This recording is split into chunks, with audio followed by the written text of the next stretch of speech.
The evidence seems to indicate that you're watching Dolly Vision. Topping up, Dolly Vision's dreaming real. True crime scene blast feel so unreal. YouTube madness like, share, subscribe.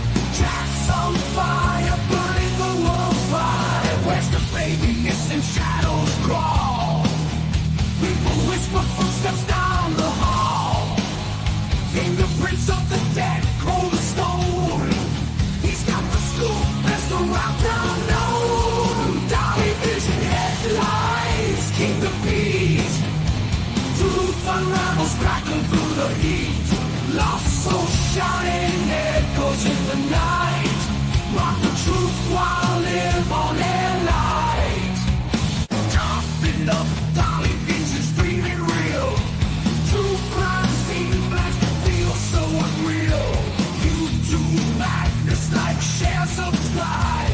Jack's on fire, burning the world fire. Where's the baby missing? Shadows crawl. People whisper footsteps down the hall. Fingerprints of the dead, cold as stone. He's got the scoop, best around town known. Dolly Vision headlines, King the Beat. Truth unravels, crackling through the heat. Lost soul shining, echoes in the night. Rock the truth while live on air light.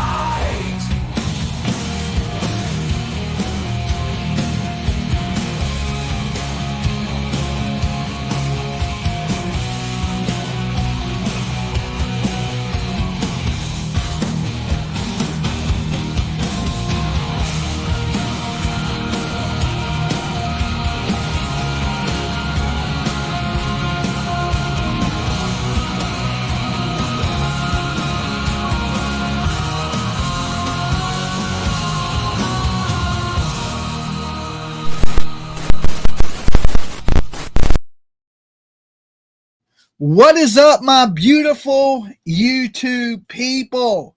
I got one question for you. Where's the sweaters? I mean, where's the babies? Where's the babies? Officially, we have passed the 2-month mark of Jack and Lily Sullivan missing, and we're going to be talking about that a little bit here tonight. Also, Daniel looks like he has joined the Facebook group, and he's been answering some questions in the group, okay? Plus, we got a ton more we're going to be talking about here tonight. We're going to be talking a little bit about Brian Kohlberger and the plea deal that he took. We're going to be talking a little bit about Sebastian Rogers. And why not? We may even throw in some P. Diddy. But first, I'm going to need you to leave your DNA on the like button just in case P. Diddy tries to lube you up, okay? It appears he may be getting out of jail soon, and you may get lubed up. But you can avoid that by hitting that like button. It's just like hitting the anti-lube button. No baby oil for you, okay? Also, if you're brand new out there and you're watching, sub up, ring the bell for notifications, and feel free, of course, to share my ugly face everywhere. Help us hit 71,000 subscribers. And of course, if you enjoy the content, make sure you drop a super chat. Get on that Dolly train with us tonight. We're gassing it up. We're filling up the train, and we're taking off. But buckle up, because we may drive this bitch straight off the rails. Straight off the rails. You never know when you tune in to Dolly Vision. But let me give my warnings before we get too far into the chaos tonight. Dolly Vision is for entertainment purposes only. We talk news, rumors, gossip, speculation, theories, mixed with a little bit of comedy and a whole lot of chaos. So don't take nothing here as fact. It's just my opinion, people. Completely satire. The callers tonight, their opinions and theirs are theirs alone. Don't get Dolly sued. I'm broke. Okay? Everyone is innocent to proven guilty in a court of law. That means everybody we're talking about here tonight. Okay? That means Daniel's son, Malaya, and everybody surrounding these people are innocent to proven guilty And the biggest one of them all. I mean, the biggest one, unless you want to be broke. Don't try to be Dolly at home, okay? It's expensive, and you'll be broke like me. You don't want to do it. You don't want to do it. I tell you. Okay, so, I've had a real busy day. I had to take the dog to the vet, which is off topic, but I'm just going to tell you why I didn't notice the things that were going on in the chat and in the Facebook group. It's because I've been busy all day. I had to go meet with an accountant. I had to go to the vet and sit there and wait for them to give Wrangler a little booster shot. Now, he's not sick. He just needed his shots. So he had to get a booster shot today. But so I had been tied up all day. And then when I came home, I started watching the Next 48, because I'm a true crime buff. And I fell asleep. So people were like, damn, where's Dolly? I was snoring on the couch, drooling. Okay, good drool, pal. But I slept good. I feel good. And I am here now. So I noticed I had seen some comments in the Facebook group that I got notified to from my personal account that Daniel has been in the Facebook group. Okay. Now, we know in this situation, we got two parents involved. They have kind of conflicting statements. They're pointing the fingers at each other. And one of them is going to end up, just like in this thumbnail, in handcuffs. But the question is, which one? Now, I've been thinking for the longest time that they're in this together. That there's no way something like this could happen. And of course, with them both being in the house and these kids going missing and the other one not hear it. Now, we don't know the circumstances. Does Daniel drink? Does he smoke a little bit? We hear that Malaya may have smoked. That's what he said when he was in our chat room, that Malaya smoked a little bit of the herbage. Okay. So I don't know how heavy each of them sleep. Like today, I was knocked out and I was pretty sleep. PJ did a bunch of stuff right there with me sleeping on the couch today, as far as cleaning up and doing different things. And it never woke me up. I slept right through every bit of it. Like, let's just say if she wanted to kidnap the dogs today and put them in a vehicle and send them to an Indian reservation, Native American reservation, which we ain't got none close to me, I don't think. But she could have done it, right? She could have done it. She could have probably, I was knocked out. You could have probably built a room in here. You could have been hammering and nailing and it probably wouldn't wake me up. And it made me think when I woke up, well, damn, I didn't hear you do none of this stuff. Is that the case with Daniel, right? Is he really innocent? And if he is, why is he telling inconsistent statements? We don't have that effect, okay? It depends what you smoking, okay? Now, listen, for years, Dolly was a smoker. Midnight toker, all the time joker, right? But I have been clean for a year. And I think I sleep better now, believe it or not. I dream more. When I was a smoker, it kind of muffled all that, and I didn't dream. I just slept. So now I feel like I sleep, but I dream more. So I'm more in a dreamland than I am just knocked out like when I was a smoker. So it kind of like when you smoke, you don't dream as much. For me, anyway, right? So I'm going on right now a year of not smoking. But, if you drink a couple beers and smoke, you be out. Right? I drink a couple beers, I sleep like a brick. Or if I'm just tired, I sleep like a brick. And, but it's not always, just sometimes, right? Sometimes you out, you done. You're just, your body catches up with you and you just out. And is it possible that you could go grab two kids and walk them out to the street and put them in a vehicle? Yeah, it's possible. I just think it's highly unlikely, considering that their beginning stories seem very scripted to me, like they had rehearsed them. But one of the things that really sticks out to me is odd, if they are rehearsing stories and they are telling the same story purposely, why did they turn on each other? Right? That's where it gets a little bizarre. Because if they were both on the same page, I'd be like, yeah, they're, like Chris and Katie, okay? In the Proudfoot situation, Sebastian Rogers missing Hendersonville, February 26th of 2024. Why? Or was it the 23? I can't remember. My years start running together. My memory ain't what it used to be. But they stuck together.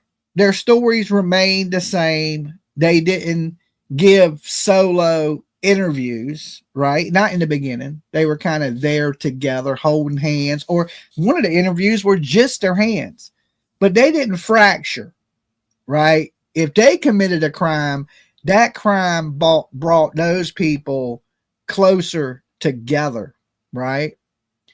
I think Chris controls Katie. I think it's the other way around, okay? I think Katie controls Chris because Katie is more of a boss chick. You've seen that with the Seth situation. She was the moneymaker. Seth was the stay-at-home bitch, right? Watch your kid. He had a crappy job. So she's the one that was providing for the family. That's why I'm thinking I don't think she's controlled like people say she is. I say that Chris is her simp, and he goes out there and defends her, right? He goes out there and defends her.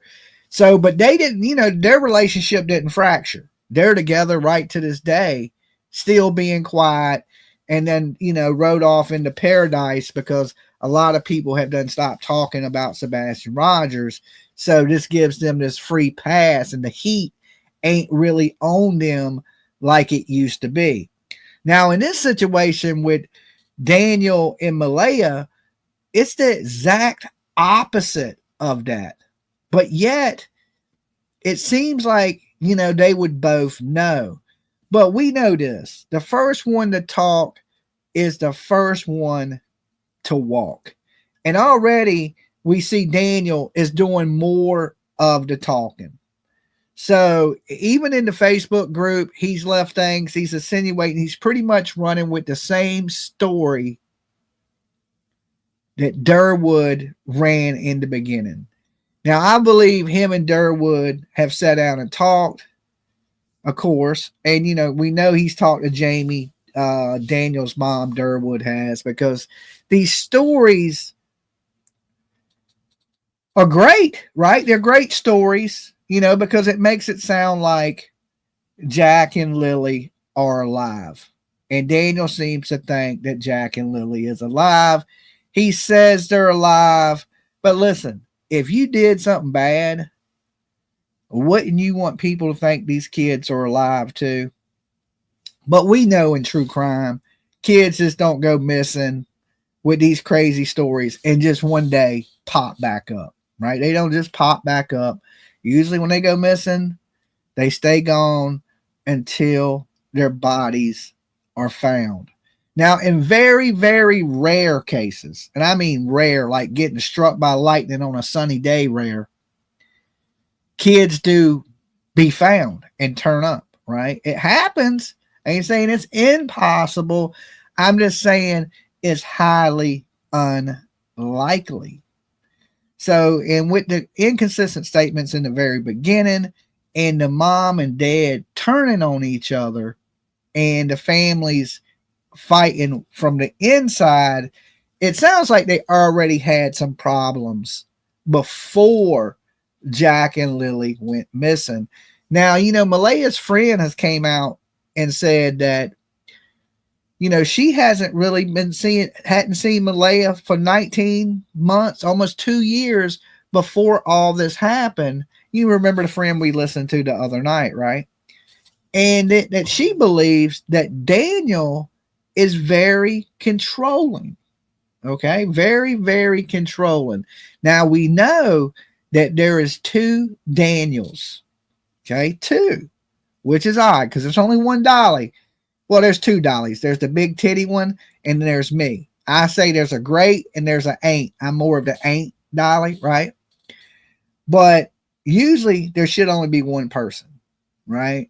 one person, unless you're schizophrenic and you got 7 personalities, then it makes sense. But in the message in the very beginning that Daniel was trying to get out of Malaya, he said something about the waterfall. I want to be that same guy. I want to go back to the old Daniel, the Daniel you met at the waterfall. What does that mean? That means at some point in their relationship, he changed. And usually when you meet people, say you meet somebody at a waterfall or it don't even really matter where, people usually put on their best face, their best act, because they want to impress you. They want to come off as a really good person, right? Dolly Parton will be doing shows in Vegas. I'm going to have to go check it out, right? Dolly visits Dolly.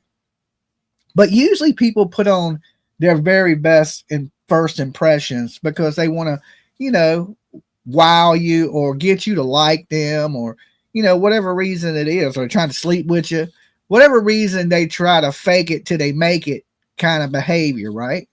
And then usually slowly as time goes on, them little bad habits come out, or those, let's just say in the beginning, he ain't going to be very controlling.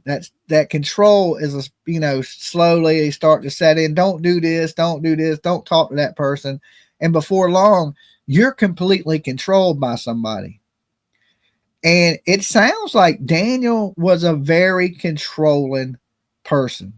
Now, he can say he ain't, but the evidence kind of presents itself that he is. Grandma, Belinda Gray, right? The grandma. And she has a fundraiser that's going on right now where they're selling bracelets and different things to try to spread awareness. I meant to have that link for you guys today, but I didn't get a chance to do it, right? But there's a link that the girls from A Crying Shame have been posting around. And this money goes to, I guess, printing flyers, getting awareness bracelets and charms and things like that to help spread awareness for Jack and Lily. I will post that link tomorrow in the Facebook group. So if any of you guys want to take part in that and donate to their cause, hopefully it's a good cause, right? You know, and it's on the up and up. Apparently it's set up through the grandmother and some people that are associated with that. And I read the bio and it says they're not trying to make money. They're just trying to get the money together to help spread awareness, and nobody's pocketing no money. Okay. So I know some people are kind of funny about when people raise money for kids, because even me, I think people may pocket that money and it may be a money grab, but it looks on the up and up. So if you really want to help, that's a great way probably to do it. Now, I will just share the link. I'm not raising any money for any missing kids, right? Usually the only time we raise money is to travel to look for missing kids. Okay. So we don't raise money for the kids or for their families. We usually, if we put up our gifts in Go, it's so people can donate to help us travel to these places so we can search. And were they really arrested? No. This is all AI photo stuff, right? This is my thumbnails. But here's the thing about that. Which one of these people is going to be the one that talks? Because if they don't talk, both of them are going to end up just like this photo you see. Right now, there's that possibility that somebody could come forward and tell the whole truth and nothing but the truth. So help you God. Now, why I want to say this is because the story's changed. Now, Jamie has seen Malaya at the end of the driveway, but that ain't the original story. You know, the mother heard him screaming, looking for the kids, and she came out, was the original story. Okay. That he was out there screaming Jack and Lily, and the mother heard him, right? Now, if the mother seen her down there at the driveway looking sneaky on her phone, don't you think the police, RCMP, have her phone? They would know if she contacted anybody on the phone and who she was speaking with. A lot of people in true crime treat the police like they're completely dumb as hell. And let me tell you, the police are a lot smarter than you think they are. I always tell people, ask yourself this question. How many YouTubers have put people in prison? Probably not very many. You know how many detectives and police work have put people in prison? The prisons are full of people, right? And they're there because of the police. You're number 249 on the likes. Oh, Lord, I am about to I got some good stuff for you guys tonight, too, but I'm about to rage quit on you. I'm going here and watch some damn Netflix. Y'all better hit that damn like button. What the hell y'all waiting on? Okay? You don't just come up in my house without ringing that damn bell. It's like the doorbell to me. You better not wipe your feet off. Better have some respect. Okay? Better put some respect on my name, like Birdman would say. Put some respect on it.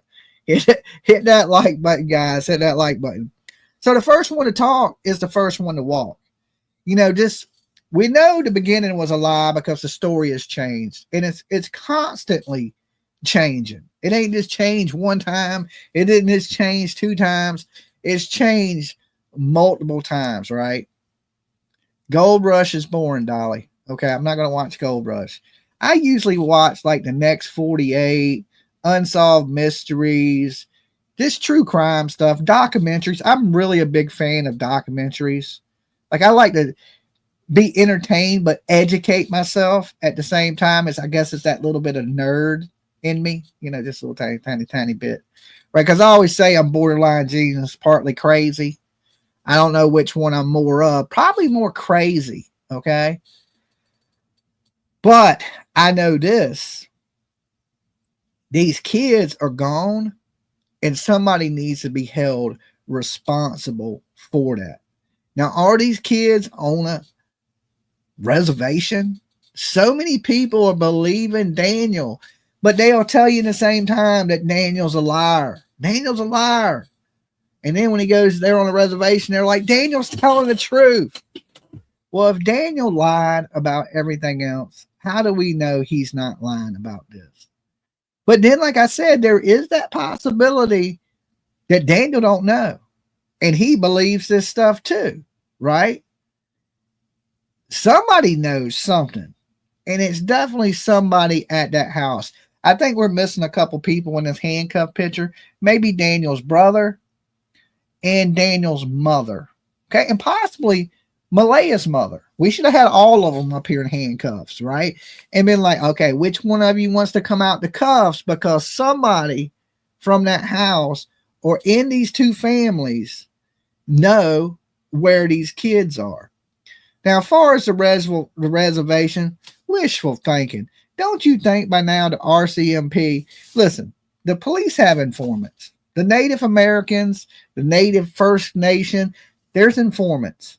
The police pay people for information, okay, all over the place. How do you think they arrest drug dealers and different things? Because people tell.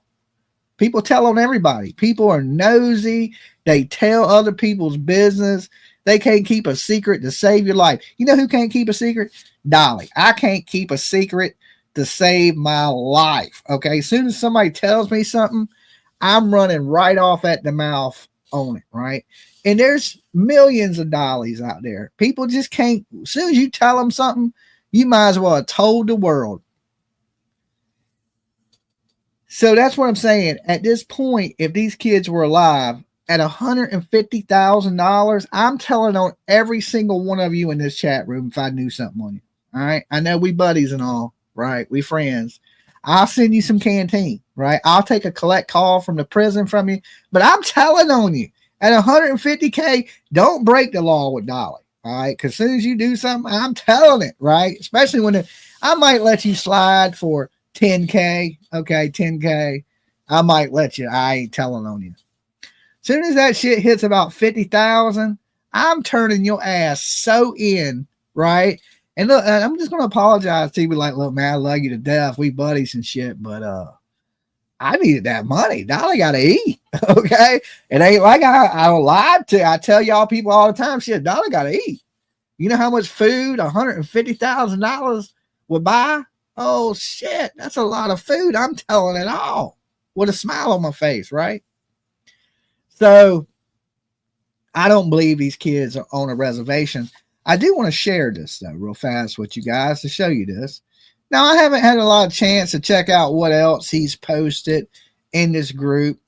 All right, but apparently he's joined a few groups, and he's joined ours.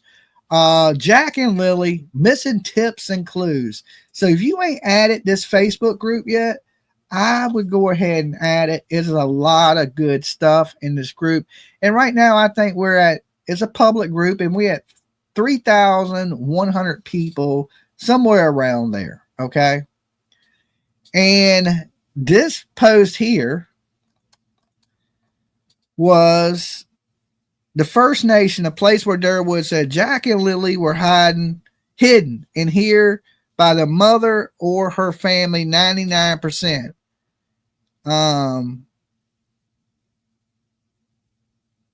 Everything is legal here. Don't waste my time commenting. Okay.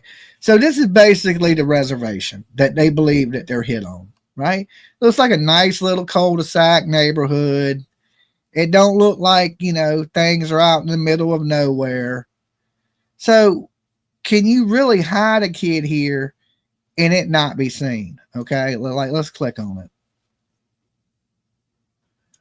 Now look at their community. Does it look like there's places just to hide a kid?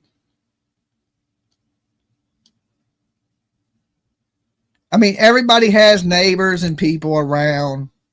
It ain't like one little teepee out in the middle of the woods. This is a sprawling community. Right? So every house has neighbors. All these people are going to hide a kid. And you can see their little small houses. Are these people not going to turn you in for $150,000? I would say they're going to turn your ass in. Okay. But this reservation is beautiful, and it is a very nice reservation. I mean, if she sent the kids to live here, hey, the kids are going to have a pretty good life here, I would think. But it's not a very rural area. Look how close these houses are together here, guys. Whole cul-de-sac. Like a regular neighborhood, just like my neighborhood, just like your neighborhood. Nothing different. There ain't a whole bunch of houses out in the middle of the woods out here in the fields or nothing.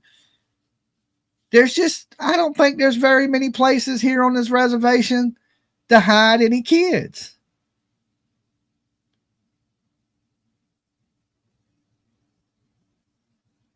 If you ain't from Canada, reservations can be safe or scary. Well, I'm sure if you're not native, just like anywhere, anywhere can be. Look at that nice little baseball field. They have a beautiful community. They need to clean their yard. Okay. Some people got some messy yards out there. I think they might be kin to Daniel. All right. But Daniel leaves a comment on this video. All right. Let me go back. And let me read all the comments because I don't know if he left more than one comment. How do you go to most relevant?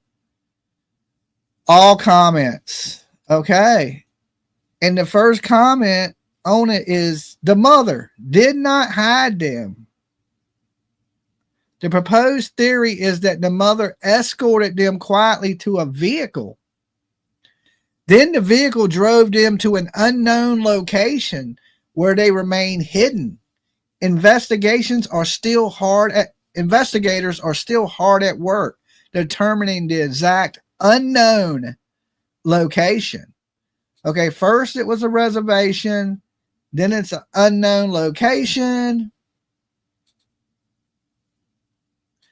Let me see if he left any comments. I think that was the only comment he left on that video. Okay, because I clicked on all comments.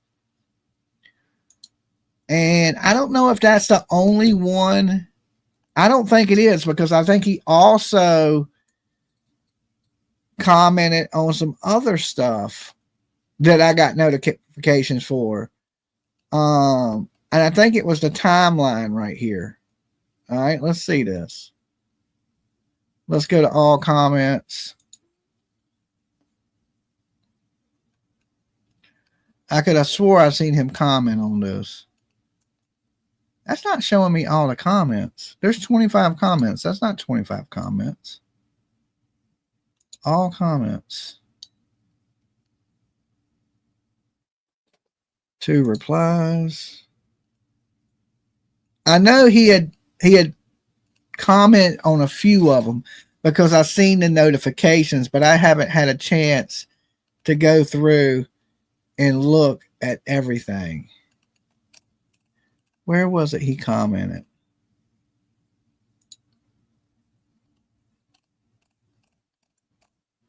But I noticed it might be this. It may be this, the timeline one. Yeah, because this has 42 comments on it.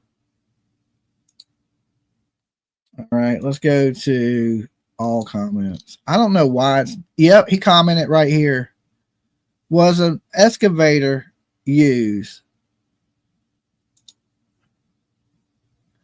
No excavators were used during the search or any time after. Okay, so he's answering questions right here in our group, guys. So he did join.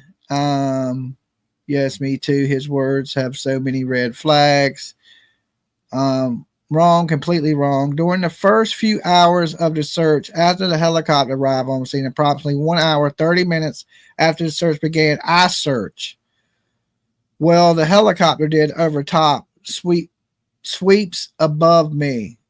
We both did grid searches of the same areas, myself running on foot and the helicopter above. The helicopter went relatively slow due to thick undergrowth of thick evergreen trees and vegetation. Please don't twist stories or propose theories on basis of accounts you never experienced firsthand. Okay? So he is discussing everything that is going on in the chat room, right? So we know he's monitoring. This might help. I don't know what that says. I can't really see it. I don't have my glasses on. Let's see if he says anything else. He said right here. Kids were not seen at the mall. All right, near the mall is what RCMP said. Her brother Ron called at 8:48 a.m. with a call lasting just under 3 minutes. Malaya did not use my phone that morning. RCMP were called before 10 a.m. and took 12 minutes to arrive on scene. Please do more in-depth research before posting, please. So why would her brother Ron call at 8:48 a.m.? Okay. We know she called the school, and that means she was up, right? The call lasted 3 minutes. That means she talked to her brother Ron for 3 minutes. What did they talk about at 8:48 in the morning? Now listen, my family members here would never call me at 8:48 in the morning. What reason would they have to call me at 8:48 in the morning?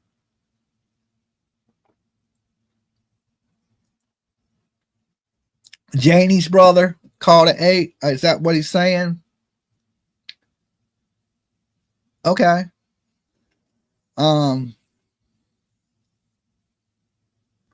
He don't specify though. It's his wording. It was one small pothole she filled. Why would the be out? I don't think the babies are buried in the driveway. But here's the thing. Why is anybody out there with a shovel in the morning time? So say she's seen in the driveway with a shovel, Janie. And then they say, well, she was filling a pothole.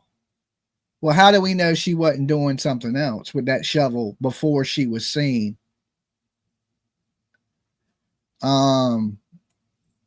I thought it was Janie's brother. It may be. I'm just reading what he says, right? I'm just reading what he says. He didn't specify whose brother it was.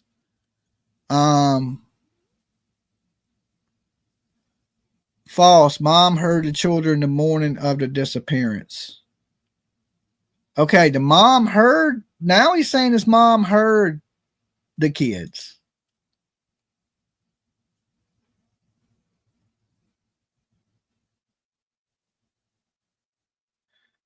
Daniel, this is confirmed by RCMP. Only you. It doesn't matter anyway, since you place yourself at the last person to see Lily and Jack 20 minutes before 10 a.m. before calling 911.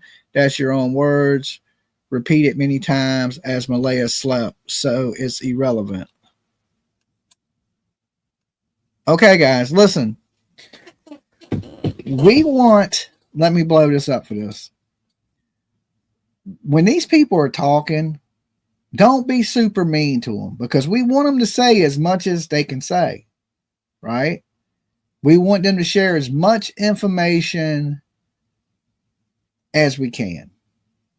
So if you have questions for them, of course, ask them questions. Don't really start blaming people, okay?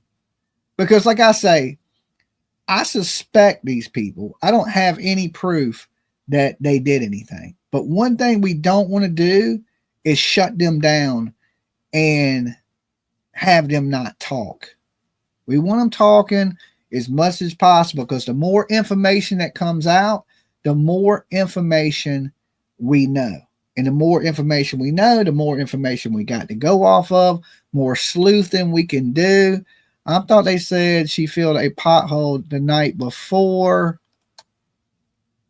Then it rained. That's why there was footprint. Now listen, I don't know. I know there shouldn't be nobody seen at a house with a shovel when there's missing kids. I don't care about the night before, because listen, we don't know if them kids were there the night before. Think about it. They were last seen near the mall, because he specifies that they wasn't seen at the mall. Near the mall is what RCMP says. We got the grandmother allegedly digging holes or filling holes. Okay. We got missing kids and people with shovels. Does that even sound good? Okay. Does it even sound good? No. But listen, treat everybody as a suspect. Don't treat them like they're guilty, because we want to keep him talking. But it may be some of this that's getting him to talk, because he's wanting to defend himself, or say that you're wrong, and he's giving more information. These hoes ain't loyal. Misunderstood. You're absolutely right. Right. You can't turn a hole into a housewife. Okay. Timeline for Jamie. Okay, Jamie. Okay, the timeline is I talked to my brother at 8:48. Okay, so it is Janie that talked to her brother at 8:48. You guys were absolutely right. The way he wrote it, it didn't specify. And she said the phone call talked for 2 minutes 59 seconds. And the okay. As up since 6 that morning. So she was up from 6 o'clock that morning, and she didn't see these kids or hear these kids in the yard or see them go out the back door. Right? That is insane. I mean, it makes less and less sense as you read it. The more they talk, the worse it sounds for them. So now we know the mother was up. Janie got a shovel instead of a gun, right? She got a shovel. I don't know. I don't trust no woman that lives in a meth lab with a shovel. You don't mess with that lady. That is for sure. Okay? So that's pretty much what he said on that post. Let's see if he said anything else anywhere else. All right, let's check these comments. I'm just looking, because apparently he's been talking, just chatting away in here today. And I didn't get the notifications to this afternoon that he was leaving comments. But I heard he had been going around the Facebook groups and talking, okay? And we know he watches here. We know he watches here. And my message to Daniel would be like, Daniel, some of the things you say are absolutely odd, right? Absolutely odd. And I'm just encouraging you, if you know more, Oh, you need to tell it. Okay. And the whole thing about this is the first, we got a saying in America. I'm going to share it with you, right? The first one to talk is the first one to walk. I don't understand why you are telling two different stories to the media.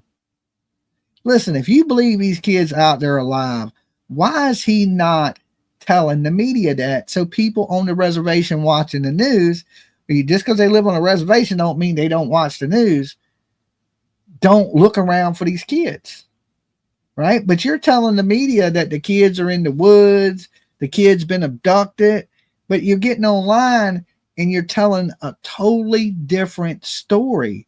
There's two stories going on in this. They're missing. Don't be mean to Malaya. It's her mental health. But behind the scenes, everything you're doing is taking little jabs at Malaya. And then, of course, anytime Malaya opens her mouth, she's throwing jabs back at you. So basically, it's a full-fledged, let's point the finger at each other. And I know this. Somebody's going to jail. I think we all know that. There's 1,100 people in the room right now. Somebody's going to jail. And who's it going to be? I mean, sometimes I think it's both of you. Sometimes I think it's Malaya. Sometimes I think it's Daniel. But I know this. All of you are suspects. And stories should never change in a missing kids case. Ellie is 708 number like. That means 400 of you didn't like a video. Okay, 400 people. Listen, guys, you got to ring the bell. It helps spread notification. I know you want these kids found just as much as I do, right? The media is not out there spreading these kids like they should. They're not out telling the story like they should. There's only a few channels out here that are. So it's important that you guys share it to help spread awareness. It also helps grow my channel too. And, we're trying to get to 100,000 mark and I can't do it without your help. But even bigger than that, it's these kids. These kids need you. So if you don't want to share my ugly face, do it for Jack and Lily, right? Get the word out there, get the message out there. Continue to share their pictures on your Facebook and on your feeds and your community post here on YouTube. Most people that have a YouTube account, you also have a community page, and you can post on that community page. You could reshare this video on your community page. It don't do a lot if you don't have a lot of subscribers though. But if you're another YouTube creator and you have subscribers, it's good to put it on your community page so people can see it. Or if you do post it, tag other YouTube creators in it on your community page so they see it and may want to talk about the story, because the more people out here talking about it, the better. Some people, they're not doing a great job talking about it, but they're still spreading awareness, right? They're saying all kinds of crazy shit that ain't right, but they're still talking about, so people are still hearing about Jack and Lily. And then there's some people that are doing a really good job covering it daily, every little thing they're breaking down, kind of like we do. Every little clue, every little thing they say, they take a breath. We analyze how they're breathing. Okay. That's the most important thing. Don't let nothing fly or slide under the radar. So things are strange. I mean, Malaya's friends coming out, Daniel's cousins coming out. We got Durwood that came out. We had Durwood's son to come out. And I just think to myself, like, listen, soon as I knew I couldn't trust them, soon as they told a little lie or they tried to defend a lie, that's right there is when I can't trust what you're saying. Because I'm just one of those people that believe if you're going to lie in a situation this bad and you'll lie to the police and you'll lie to the media, you'll definitely lie to people on YouTube. So what can we really believe in this situation, right? If Janie was out there, and seen Malaya at the driveway, why didn't she tell the police that immediately? Would the police been searching the woods? Would they have spent weeks searching? Was 3 different searches in those woods. the big first initial search that took place for a week. Then they backed out, remember? And then they came back the first weekend. And then they came back the second weekend. And then they just ghosted. Like, that's it. We're done. We're not searching the woods anymore. But we do know that RCMP is following up on every lead, right? Even according to Jordan, which is Durwood's son. The police came to his house because somebody left a tip that he was seen in the yard with Jack and Lily. And he was upset about that. He said they were his girlfriend's kids or his brother's kids that were at the address, but it definitely wasn't Jack and Lily because he had never met Jack and Lily or Malaya, but he had been friends with Daniel since he was 14, 15 years old. So we got controlling Daniel. We got Malaya that don't want to talk, right? And so many people, you know, the people that do defend Malaya, they're like, oh, well, she's abused. She's scared. I can understand that to a certain extent, right? That she's scared. But once you got away and you got all these police involved, why would you still not say nothing? Why would you not go begging for whoever kidnapped your kid? Because the first narrative they pushed was abduction. They were pushing that hard right in the beginning. The reservations are hush hush, but the reservations are not kidnapping kids. Okay? You got to remember, these kids are more white than they are native. Okay? So you think the natives like, oh, let's go kidnap these white kids because they got 1/4 native in them. Let's bring a bunch of trouble to the reservation. Let's have problems with the government, the Canadian government. I don't think that's the case. Now, they were probably full-blooded natives. Yeah, they may hide some of their own real own people, but I just don't see them, you know, taking up for a quarter native, right? Because even Malaya herself is not full-blooded native, and Daniel's white as a damn ghost.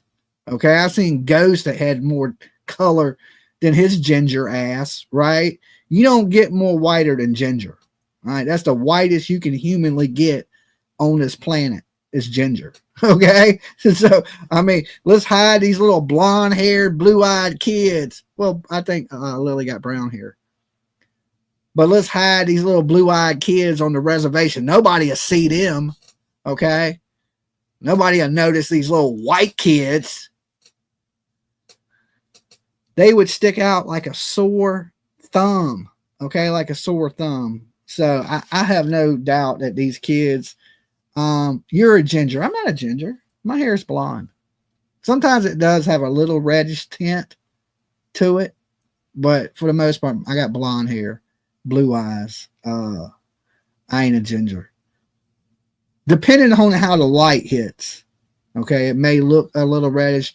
My hair is dirty blonde. Okay, so what little bit of hair I got left is dirty blonde.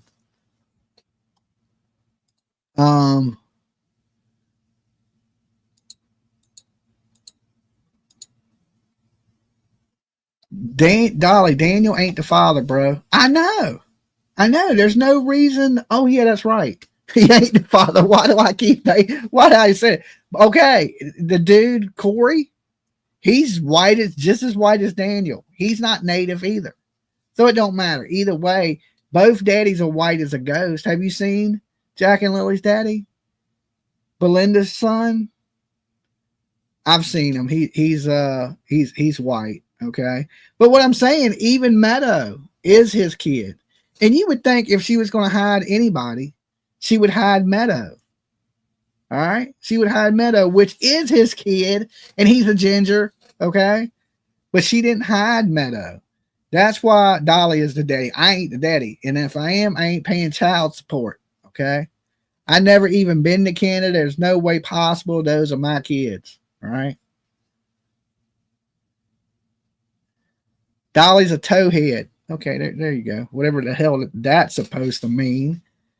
Now, I don't know if Daniel left more stuff in the comments. I will have to go through it and see all exactly what he said. I haven't even went in yet to verify that it is him in the chat. Let's see where it takes us real fast. I haven't even looked, but let's look real fast. All right, Daniel. Let's make sure this is him. 258. Okay, let's see. He has some pictures of some kids. I take it that's his other kids. There are no new posts. We're not friends, so it don't show me what he has. It just shows me he's a member of the Jack and Lily Sullivan Missing Tips and Clues groups since June 27th. So he's been in there a few days. You know, last week he's been on the group. It don't tell me what he posted. And post, does it show me? Oh, no, it don't show me nothing. No new posts. He hasn't posted anything in the Jack and Lily. So he hasn't posted anything. Let's see what it says here. Daniel, see all.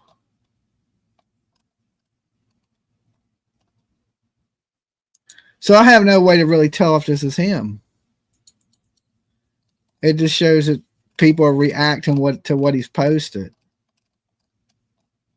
So whatever he did, I think he did it 2 days ago, because it seems like some people are still reacting to it right now, right there 1 minute ago. So I don't know exactly what all he's posted, but I'll have to go through the group, check it out, look at my notifications, see if anything came in that I didn't really notice. Let me check right here, my notifications. I knew something was going on in the group because I started getting a bunch of group notifications. And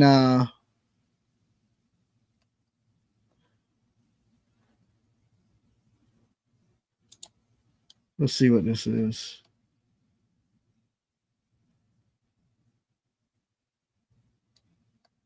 Okay. People don't even watch the video for their comment.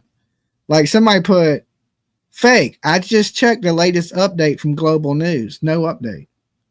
Or apparently you didn't check the Facebook group to see that he's been commenting, or you would know there was an update.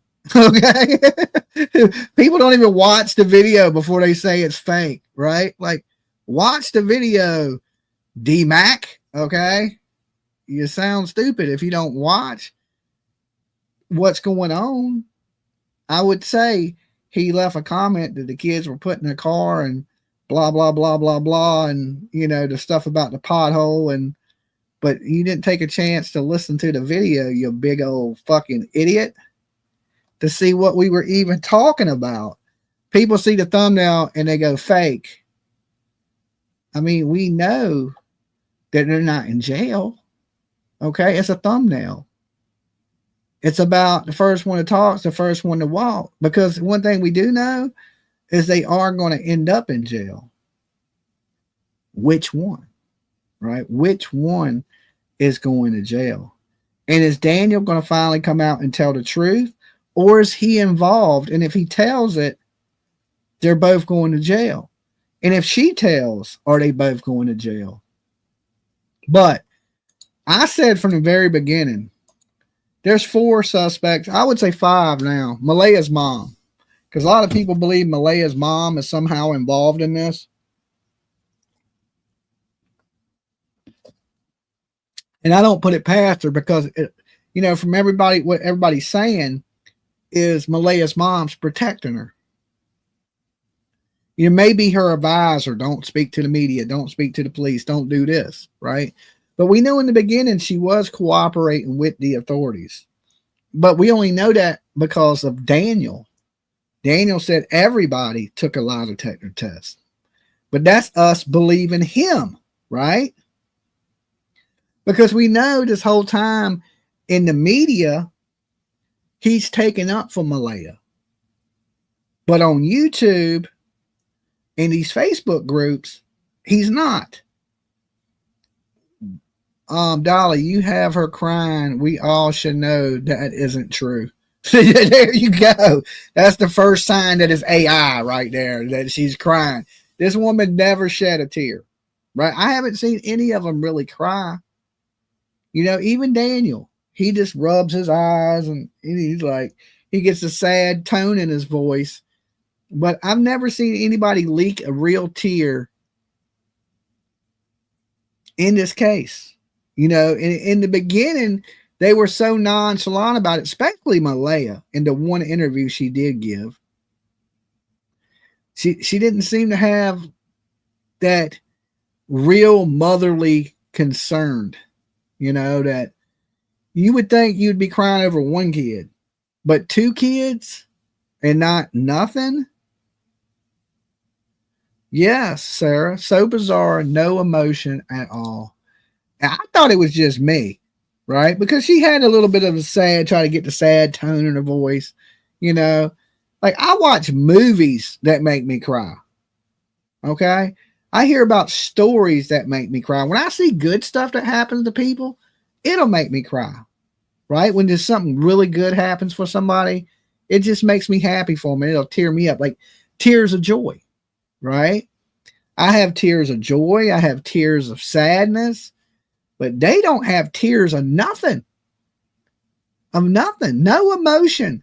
And usually, you know, when we find emotionless people in this world, they're usually serial killers like Ted Bundy, John Wayne Gacy, Brian Kohlberger. Now, listen, I do want to touch on some other true crime, but we'll roll back around to the Jack and Lily stuff.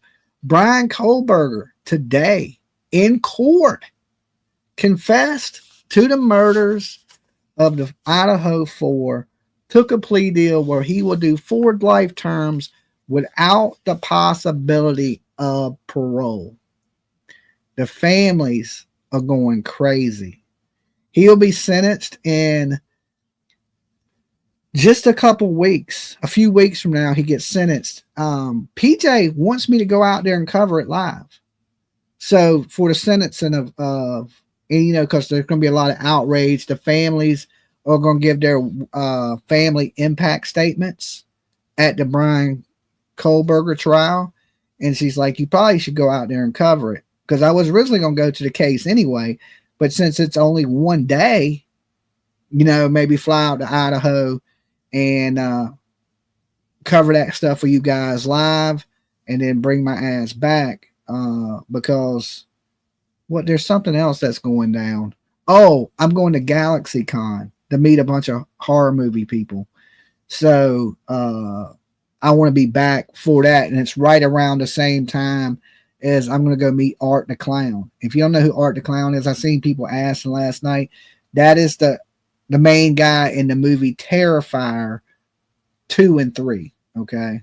If you ain't never seen Terrifier, if you don't like gore movies, don't watch it. But if you like really gory horror movies, it's okay. I ain't gonna say it's the greatest movie. I like it. It's like, you know, because I like those type of movies. But I'm gonna go meet him at the end of the month, Art the Clown. So that's what PJ got me for my birthday. So I and that Brian Kohlberger stuff falls right around the time that GalaxyCon in North Carolina goes down. So I'm gonna be in Carolina for GalaxyCon, but I may go out to Idaho for that. And then of course, then there's Stephen Stearns that I'm gonna be covering. So, like I said, was justice served in the Brian Kohlberger case? I don't really think so. You murder 4 people and you just get life in prison. You know what? People kill one person and gets life in prison. So what about the other 3 people you killed? Right? No justice is served in this. And I can understand why the families are so upset about this. So his sentencing is coming, and we pretty much know what his sentence is going to be because it's in the plea deal. I feel sorry for their families that justice truly is not going to be served in the Idaho 4. And unless, you know, prison justice is served. So we can still hope for that in that case. All right, I'm going to roll through these quick so we can get back to Jack and Lily. Also today, P. Diddy in court. Anybody know who that guy is? Anybody know who P. Diddy is? Puffy Combs, Sean Combs. That man got more aliases than damn anybody I know, right? Apparently, he was found guilty on the lesser charges of crossing straight line, something about crossing straight line in the mission of prostitution. Like, so the lesser charges he was found guilty of, the RICO stuff and the higher charges up were dismissed against him. So I thought P. Diddy was going to get out of jail today. Even Nancy Grace herself posted, "Rich man's justice." Why didn't she post that in the Karen Reed case? Rich woman justice, right? But she posted in the P. Diddy case. You know, Nancy's been going hard on P. Diddy. So I don't think she could believe it, right? That he's going to walk. You know, he ain't getting long now, right? He may get a little time, but not a lot of time. So I was thinking, okay, P. Diddy is getting out of jail today. They need to check the jurors' bank accounts. Yeah, right. And so he was held with no bond today until his sentencing. So he didn't get out, right? Aunt Nancy and cousin Vinny. Aunt Nancy and cousin Vinny were way beyond angry, to say the least. Her look was very scary. The court system failed so many today. Prayers for the victims and families. Army Mom, why didn't they have that same outrage when Karen Reed was set free? Vinny disappointed me on that one. Okay. I mean, everybody's entitled to their opinion, right? I think he leaned more towards Karen Reed was innocent. But where was the outrage for John O'Keefe, right? If you mad over P. Diddy, but you ain't mad over Karen Reed, something is a little off there, right? You know, but listen, I agree with Vinny on so many things. And then, you know, nobody's going to see eye to eye on everything. I didn't see eye to eye on that one. But, you know, P. Diddy, I'm not that outraged. I'm not that surprised. You know, I mean, honestly, should P. Diddy be in jail? Absolutely. He should have been in jail for all them people he shot, and he should never get out of jail. But when you have that much money, we know our justice system is broke, and we got to do better, better in this. You said you commented about Stephen a few minutes ago. Stephen Stern's trial coming up, and I will be in Florida for that trial, right? I don't know how much of the trial I'll be there for. I'm going to give you my prediction on the Stephen Stern's trial. I think he's going to go to trial for the 60 images, that part of it. But far as the murder trial, I believe he's going to take a plea like Brian Kohlberger did to life in prison, okay, without the possibility of parole. So I think it's going to end up for Stephen Stern's kind of almost like it did for Brian Kohlberger, but it'll be a little more drawn out because of you have how they charge him separately. They charged him with murder, but then they arrest him at first for the 60 counts of child P. I believe he'll be tried for, but the murder charge itself, I believe he's going to take a plea deal on. That's just what I think. That don't mean that's exactly what's going to happen. But yeah, so I mean that covers the Stephen Stern stuff, that covers the P. Diddy stuff, that covers the Brian Kohlberger stuff, a lot of stuff in true crime today. Stephen said he wanted the death penalty. I don't know. You know, maybe that's trick. So you give him the death penalty. I don't know. I'd say if you want the death penalty, we make you rot in prison for the rest of your life. You want to go to prison for the rest of your life, we give you the death penalty. We can't give people what they want.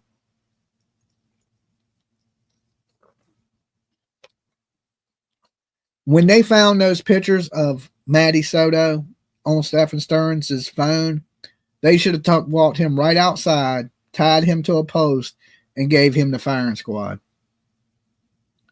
Like Alligator Alcatraz, Billy says, I watched that today. I watched President Trump tour Alligator Alcatraz. And they were talking about self-deportation. Good luck with that. But you know, I don't know. I'm not really a political person here, but I believe if you're a criminal, I don't care where you're a criminal from. If you're a criminal from our country or you're a criminal from another country, hey, we got something for you, and it's called prison. Right? Alcatraz. Right? Alligator Alcatraz. I was thinking about you, Dolly, today when I heard about P. Diddy, and I felt the same. Yeah, you know, I never really got too far into the P. Diddy trial because I don't really give a damn about P. Diddy. I don't care, right? And I don't think a lot of people in true crime cared. You know, I think there's more stuff out there that's more interesting than the P. Diddy stuff. Like Jack and Lily. It's a mystery. P. Diddy's not a mystery. I've known he's been a piece of shit for 30 years, and people are just now learning that. Like, you got to get with the times, people. I mean, even since he shot the dude in Atlanta that created the East Coast, West Coast beef and got Biggie and Tupac killed, right? This is all shit behind P. Diddy. He's been a piece of crap sleeping with men and boys, and he, in my opinion, he's a disgusting human being, and he should have been off the street years ago. But the richer he gets, the harder it's going to be to take him down. And the more stuff he gets away with, he's just going to do worse in the future. He ain't going to stop, right? Get rid of the pizza boxes and the wrappers. And they should tie that dude to a pole and let Justin Bieber beat him to death. You know what I'm saying? You know, he needs to be in the next Hostel movie. Anybody seen Hostel? Okay. Little Justin Biebs come out there in a mask and with a wolf tattoo and a chainsaw. Just saw him up. DNA number 911. Okay.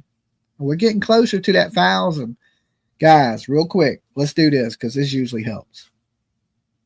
I want you to like the video. And yes, I'm talking to you that hadn't liked the video yet. You're thinking, Dolly, you're talking to me. Yeah, I'm talking to you. I want you to like the video for me. And then when you do, don't cheat because I can see you barely. All right. I'm changing the name of the channel to Dolly Bad Vision, but I can see you not liking the video. Look, I'm pointing at you right there. I see you.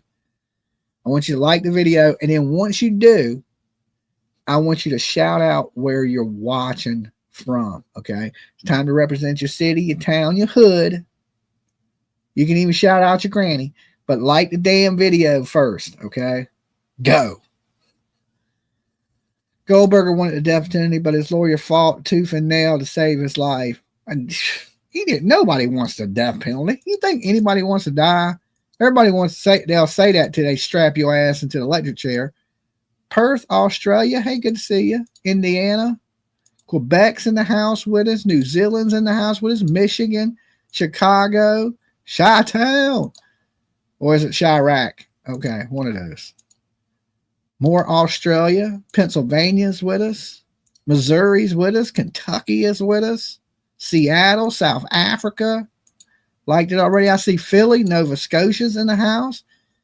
Ireland, Toronto. Oh, globally, we're growing, right? A lot of people abroad. Thank you, guys. Tennessee's in the house with us. LA, Michigan, Ontario, Water Valley, Mississippi, Utah, Florida, Tennessee, Denmark is with us. More Seattle, Wisconsin, Ireland, California, Louisiana. Ain't no electric chair. Well, I'm just saying, everybody say they want to die until you're about to kill them. Australia, the UK's with us, Kentucky, England, UK, more UK.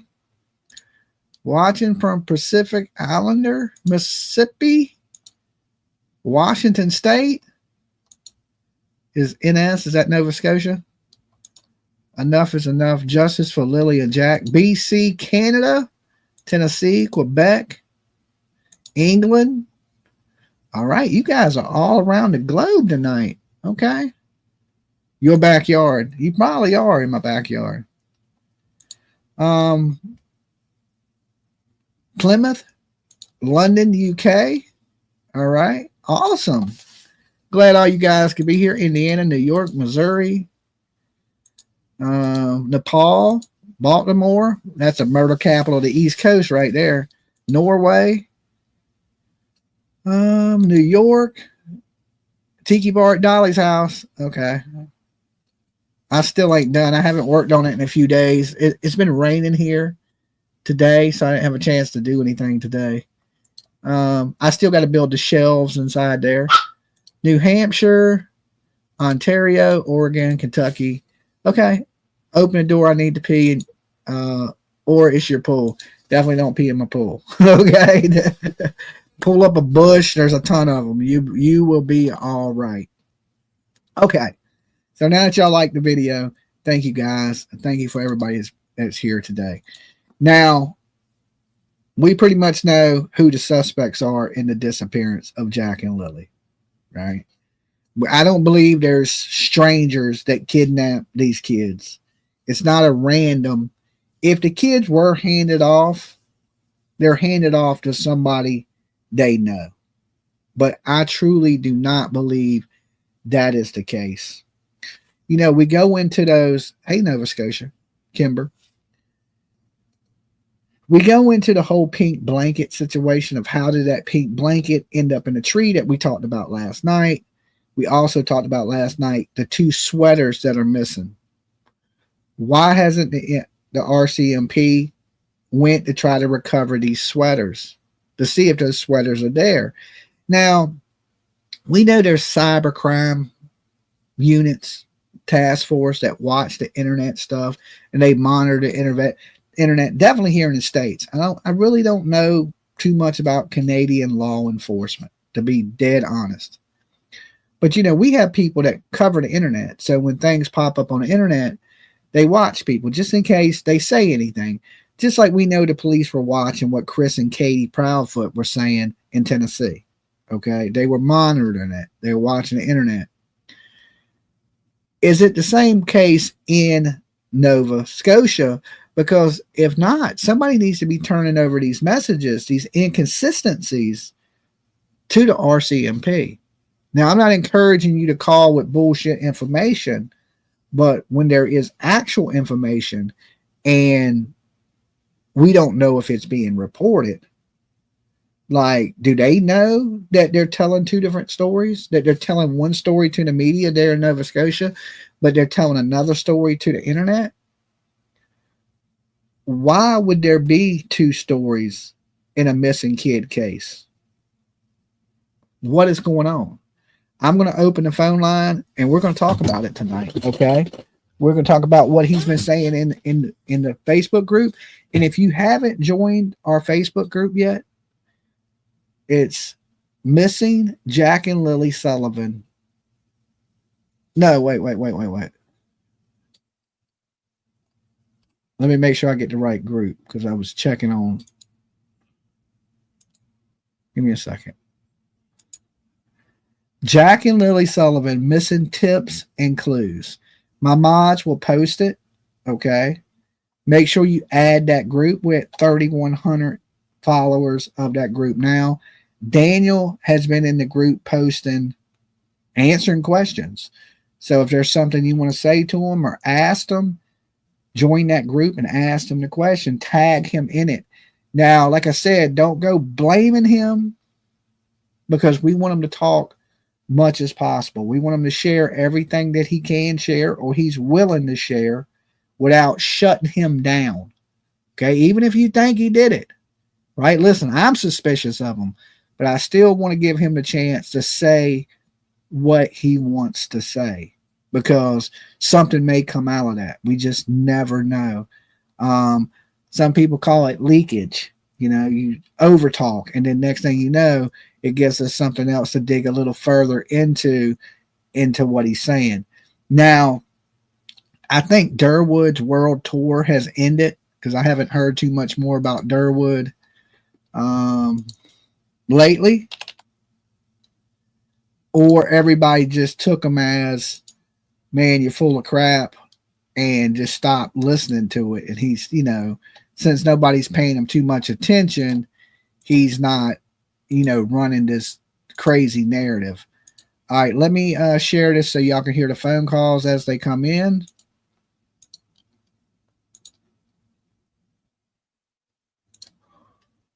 Let me share the audio. Okay. Phone lines are open 757-797-6694. Where are these kids at? Who is going to be the first one to talk? Is either one of these people going to walk? Or are they both going down with the ship?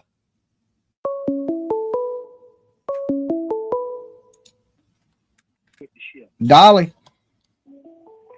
Hey, this is Kelly. I'm from Regina, Saskatchewan, Canada.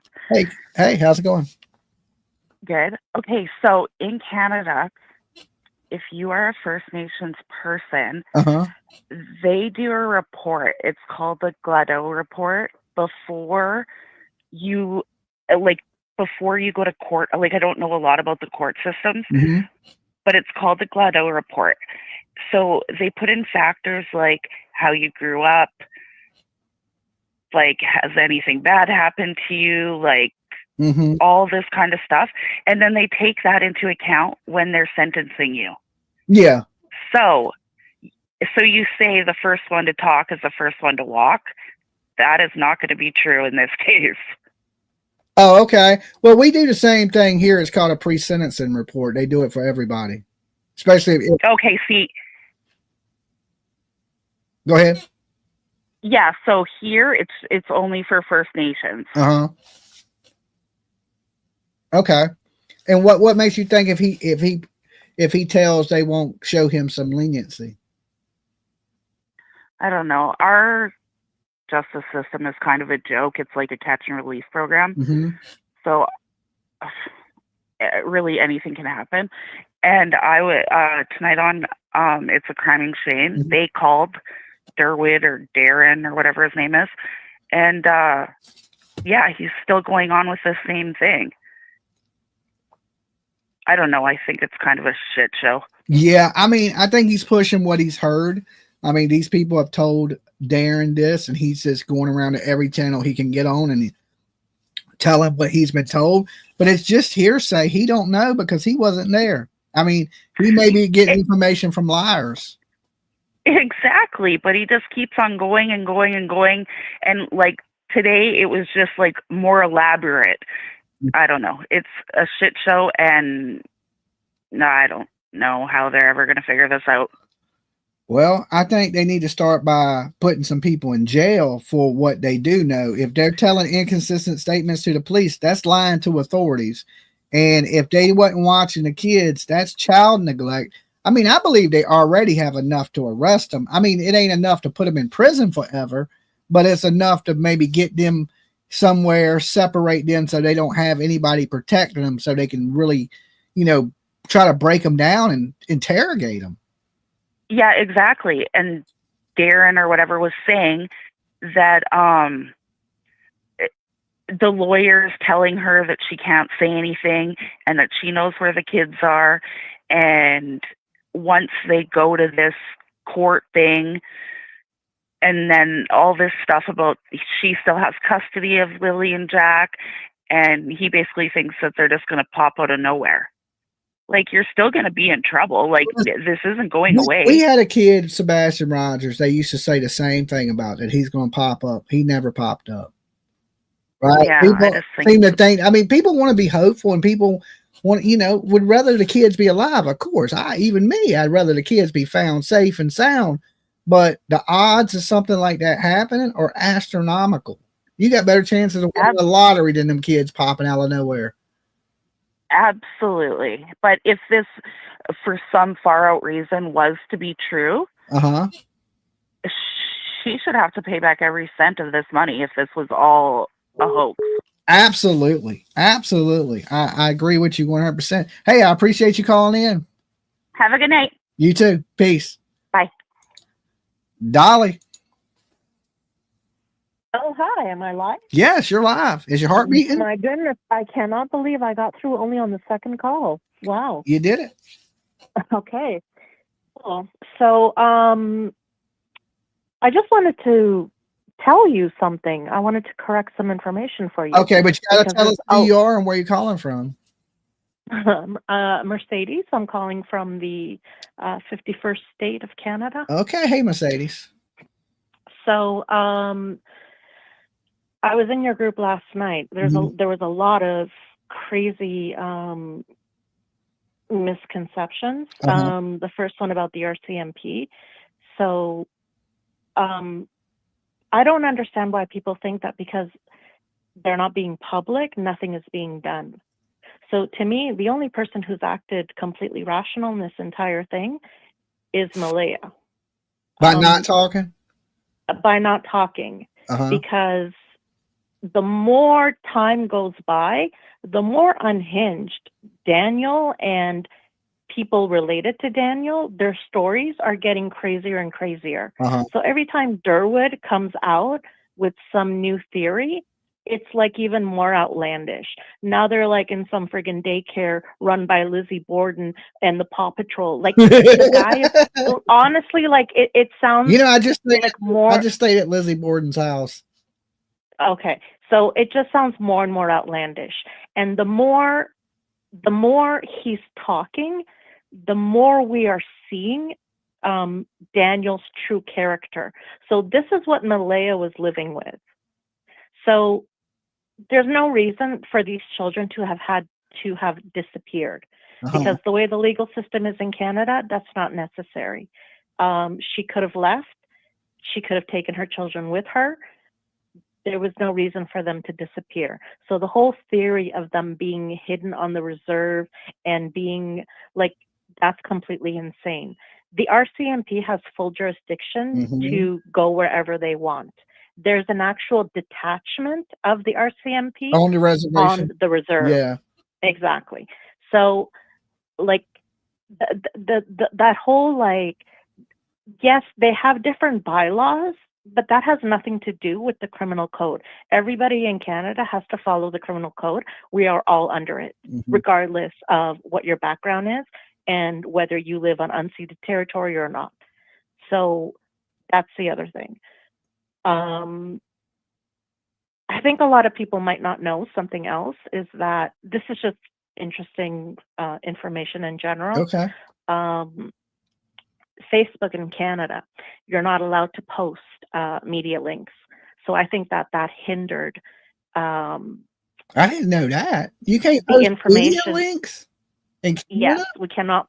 We are not allowed to. We cannot post media links, Facebook in Canada, and it has nothing to do with Facebook. It has something. It's a government thing because the news outlets were not getting their share of compensation or something. That's how the whole thing started. So this was a few years ago, actually before even the pandemic. So you're not allowed to post news links on Facebook. So it's almost impossible, like, to get legitimate information circulated on Facebook. So everything is third party, like word of mouth, telephone game, just wow. So that completely hindered it. Completely. Yeah. So like if anybody like wants to be advocating for any kind of change, like Canadians should be advocating for that. Like, because to me that's censorship. Yeah. Absolutely. Regardless of whether like media is getting a cut of money or whatever, like that's not the world we live in anymore. So like the laws have to evolve as society evolves. Absolutely. So I agree with that. That to me, like, you know, there were a lot of things that went against this case right from the beginning. So failing to do the Amber Alert, and then the fact that like the biggest source of social media that almost everybody is on is off limits to disseminating important information quickly. Yeah. So that actual seems insane. It seems insane that y'all don't have those freedoms that, you know, your neighbors have. Well, I mean, you guys have your other problems. Oh yeah, we got tons of them. I would not want to trade yours for ours. Yeah. I'll keep ours, and yeah, probably, you guys right. keep your ice and keep your Trump, and we're good. Yeah. But Yeah, basically that was it. So All right. Well, look, hey, I appreciate you calling in. You be good. Stay safe. And hopefully them laws you change too. for you. Awesome. All right. Okay. All right. Peace. Jay, thank you for your super chat. Where did you see Malaya called into YouTube? Does anybody know about this? Malaya calling into YouTube. Let us know. I will play it, find it, hunt it down. Give us some information, Jay. Where did you hear Malaya? I haven't heard Malaya call in on YouTube yet. So that's be a new one for me. But like I said, I've been super busy all day today during the day. And then when I came home, I slept like a damn baby. Okay. And I got up a little late. That's why I'm here with you guys so late tonight. But I didn't see Malaya online. Who did she call into? Anybody know? Or is Jay just messing with me?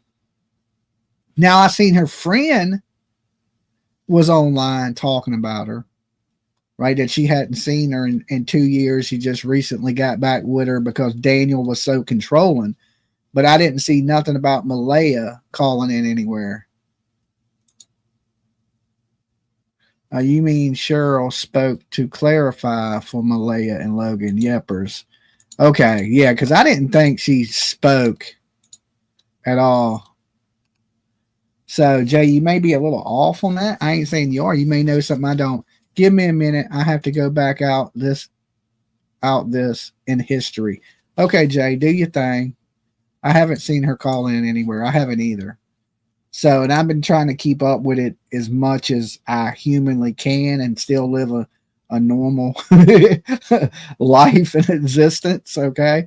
But the phone lines are open. If you want to discuss this case, feel free to call in. The call-in number's on the screen right below me, 757-797-6694. No, it would have been all over YouTube. I think so too. Oh, Dolly, don't drive us off the rails. East Tennessee in the house. Good to see you, East Tennessee. Glad you could be here with us. Whatever. I've been to Canada. We ain't missing anything here in America. Okay. Well, I've been to, the border right there at Niagara Falls. Canada looked cool. I would like to visit, I know they have really cool people and nice people in Canada. So, I figure by the end of this year, maybe I will visit Canada. I don't know exactly when, but it's on the list of things to do. I haven't got my passport sorted yet. I haven't even got my real ID in the mail. That's what I'm waiting for is my real ID. And then I'm going to go down and put in for my passport. So I haven't done my passport yet, but that's coming. Okay. I've been tied up doing other things, handling stuff. So as soon as I get a free moment, I'm going to be down there at the post office trying to do my passport stuff, which I probably could do tomorrow. So I may go down and start that tomorrow, my whole passport thing. Go to Quebec City. It's gorgeous. I got to Canada a couple times a year. I love Canada. Okay.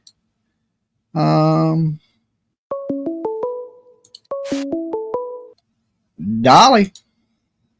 Hi, Dolly. Hey. MPLS 81 calling. Okay. How's it going tonight? Pretty good. Thank you. You're looking good. Thank you. Yeah. We'll get your eyes checked. Yes, this is allegedly, this is what I'm not too loud, am I? No, you're fine. Good. Allegedly, Darren, I think, told the truth when he said things got silent. Uh-huh. What gets more silent than two deceased children? I think he says, they were making noise and fooling around in the other room, and his daughter came to the door. I think that's all BS. I think they found the children when he stated it got silent. That's a key to me. And 2 parents, 2 children, they could each take one out. Where they went, what they did, God only knows.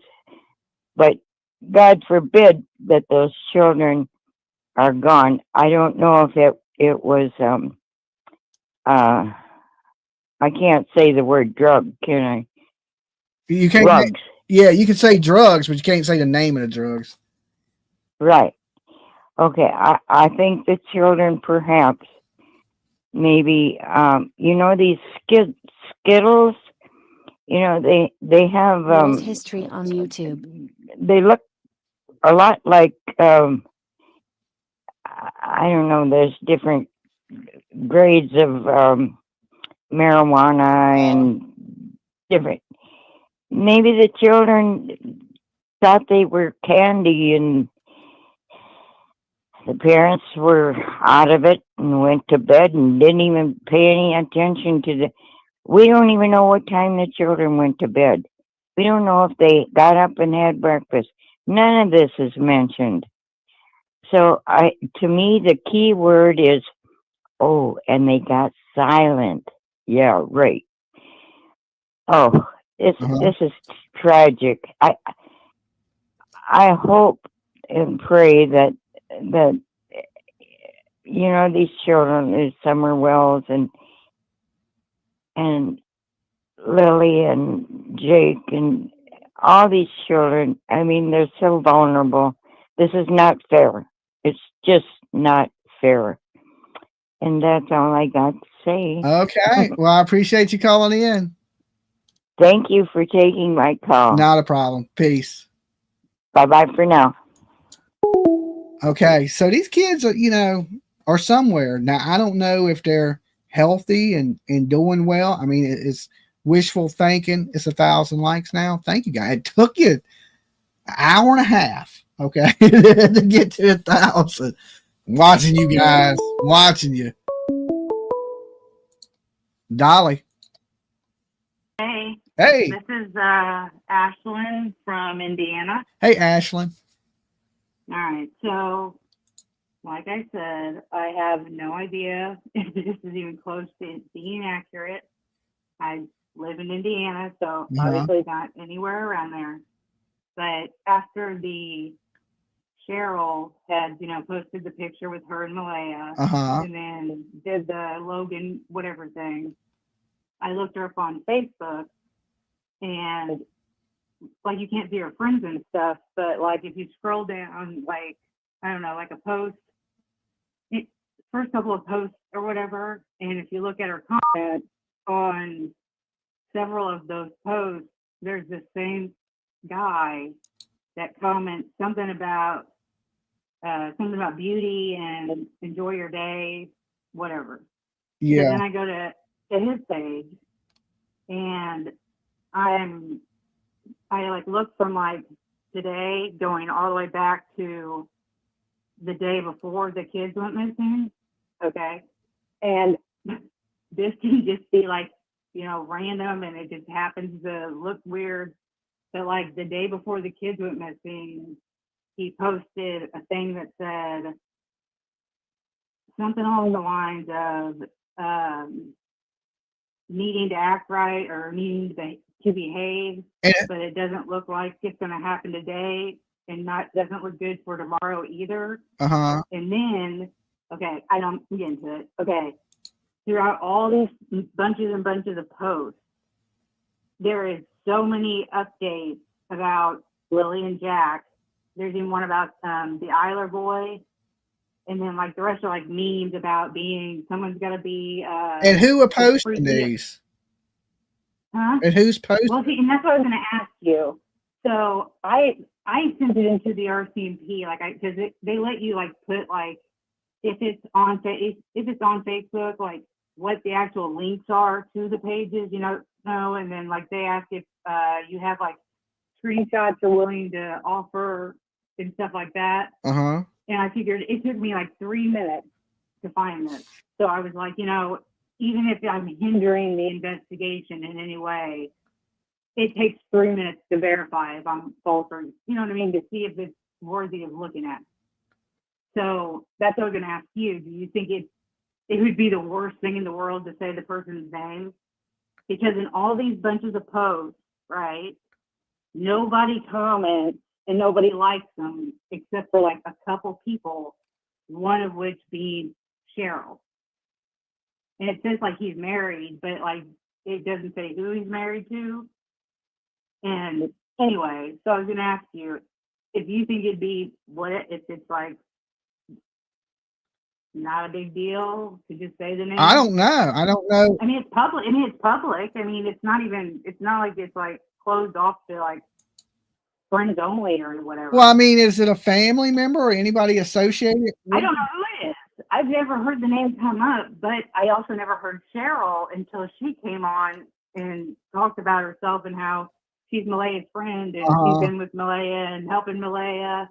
And then I see this guy that's telling her she's beautiful. And then his posts, like a lot of them are memes. But like, okay, so one was like, oh, this is the one day I will start behaving myself, but not today.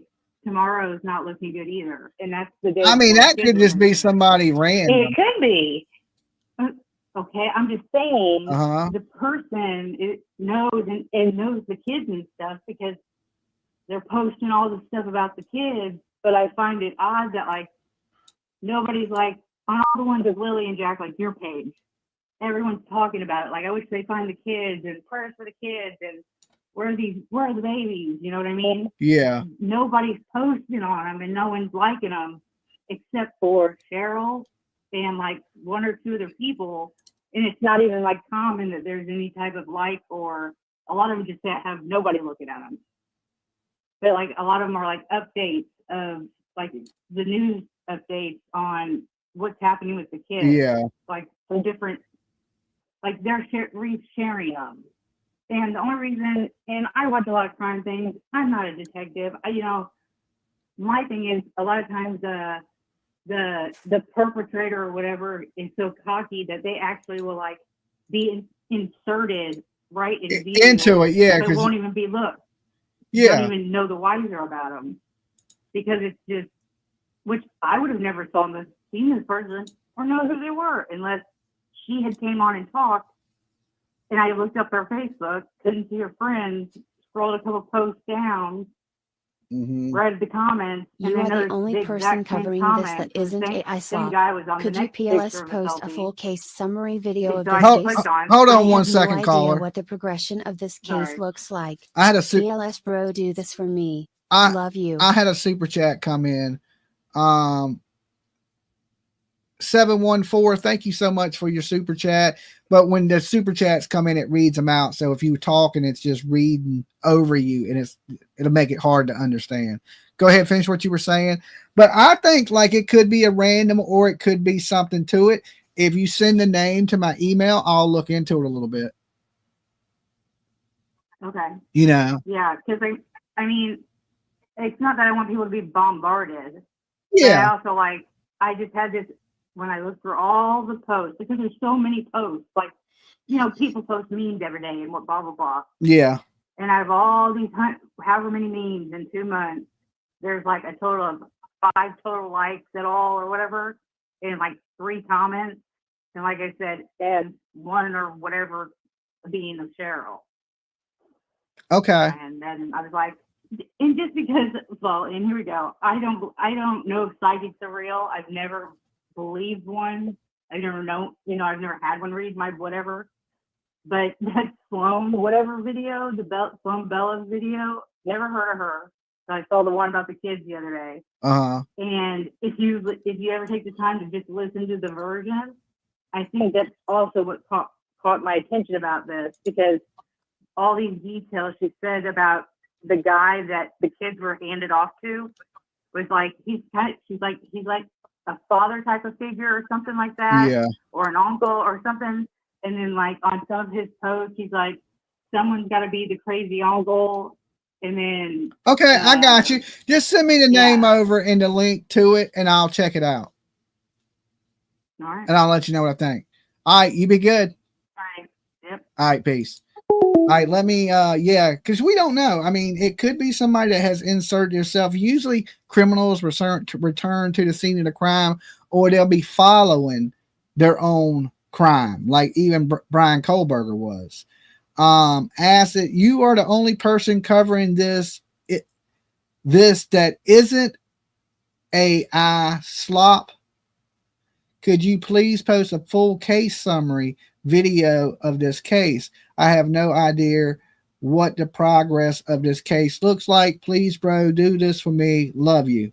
Okay, I will make a video. I haven't made a video in about a week, so I had planned on making a video anyway that went over everything. But I'll start at the beginning in the video and work our way to where we're at now.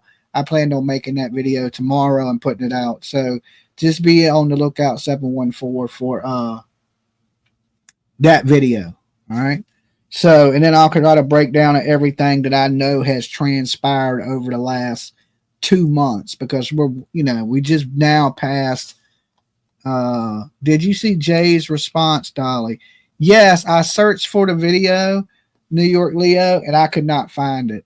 Okay, I could not find the video he's talking about. If one of y'all can find the video he's talking about, and I'll pull it up. But I searched the name he put with the little fire symbols and shit, and it did not pop up.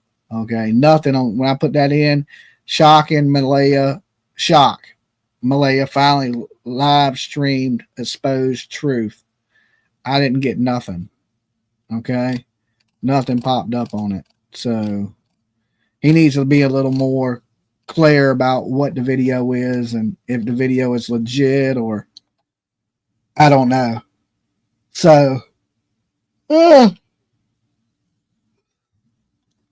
but I believe somebody knows something, and I don't really believe Malaya's been on the internet, because it would be huge. Okay, if she says anything, everybody that's in this case would be talking about it. So far she hadn't said anything. The last thing she said was Daniel was not out looking for her kids. Like, it's weird because she ain't out looking for her kids. Kids today need tracker implants. I said the same thing. I mean, we track our dogs. We got AirPods and we got all these things on our Apple computers and phone to track our phone. Dolly, some is BS, but don't have parts of Malaya talking in a live video. But does have parts of Malaya talking in a live video. All right, well, y'all find it for me. Throw red stop signs in the chat. Dolly. Hey, Dolly, this is Cutie Pie over here. Cutie Pie, is that what you said? Yep. These kids, they can't nobody be taking care of these kids financially, if y'all think about this a minute. The parents don't work, so they would not be providing for the children to whomever has the children. And the children could not be qualified for any kind of state government assistance. Yeah. What about if the people have money that got some? Which I don't think nobody got some, but I'm just saying. Yeah. Well, you think about it. Taking in one child is a lot without any assistance. But taking in 2 children, regardless of how much money you have, that's still a burden.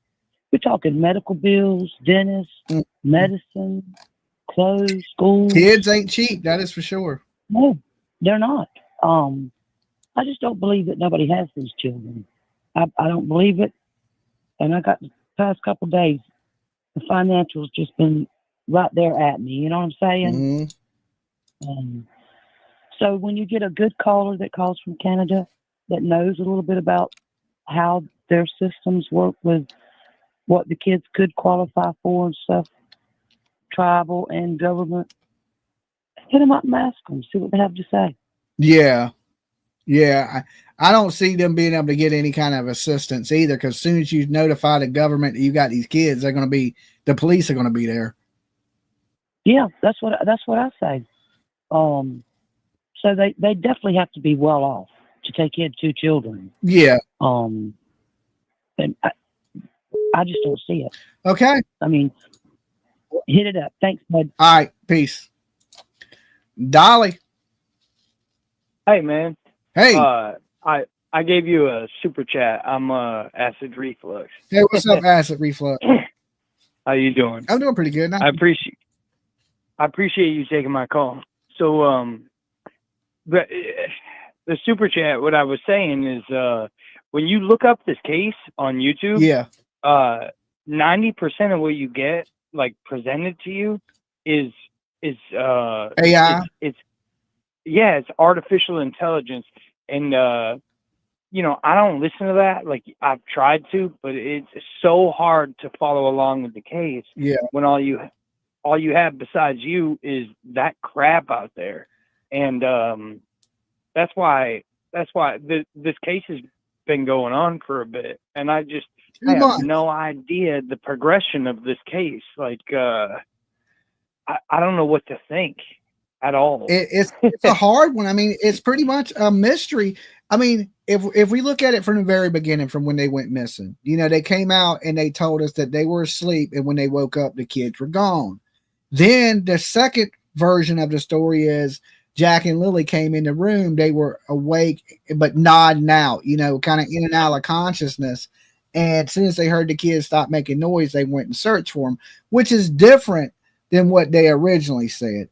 So right off the bat, their first interviews seemed really scripted. Like they told the same story. The kids were possibly autistic, that they would talk to anybody, that they would get in vehicles with anybody. Okay. And they were kind of on the same page. But soon as Malaya left, then that kind of changed. And now they're kind of pointing the fingers at each other. And Daniel is blaming the mother for putting the kid in a car and sending the kid to go live somewhere else, along with his mother saying she's seen this or her at the road. So this is not what they reported to the police, right? If they were reported they seen Malaya at the road, they believe she put these kids in a car and they took these kids away from there, they wouldn't have been searching the way they were, and they would have treated this case differently, and there probably would have been an Amber Alert. But if you're going to lie to the police in the beginning, how do we know you're telling the truth now? So after listening to your brief summary, that sounds a lot like drugs were involved, and one or both of the parents know what happened. Is it public knowledge, all the people that were at the party?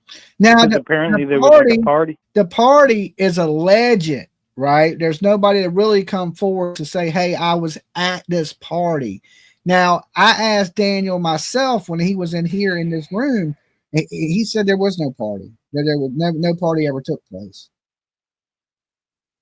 That is the strangest thing. So these two parents, so since their 911 call, they've changed their story. The kids are still missing. What a strange situation. It's so hard for me to theorize, like, without having all the information. I agree with you that one of these people at that property know what happened to the kid. I think a lot of people in agreement with that. But which one? Is it Daniel that knows? Is it Malaya that knows? Is it his mama that knows? Or is it all of them that know? You know? And if they all knew, right, here's where it gets tricky. This is what, you know, messes my brain up. If me and you were going to commit a crime together, we're going to stay on the same page. We wouldn't be enemies pointing the finger at each other. So when they left and they started pointing the finger at each other, that's what threw me off. Right? Because I was like, well, if they did it together, would they be blaming each other? You know, so is it just one of them that did it and the other one's innocent and that we don't know which one it is?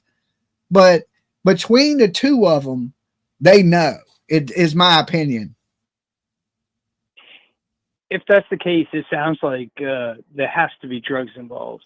Something's going the problem, the problem that I have with like that, I just came to this realization is that if there was a party like that, somebody. So the problem with a crime like this is that people talk. Yeah. And I don't know how many people were alleged to be at the party, but if that party actually took place, I would say that even, I mean, think about it. Like, if you're an innocent person, if you went to this party, right, and you have no idea what happened to the kids, you'd be talking. You'd be talking to police. You'd be talking to whoever.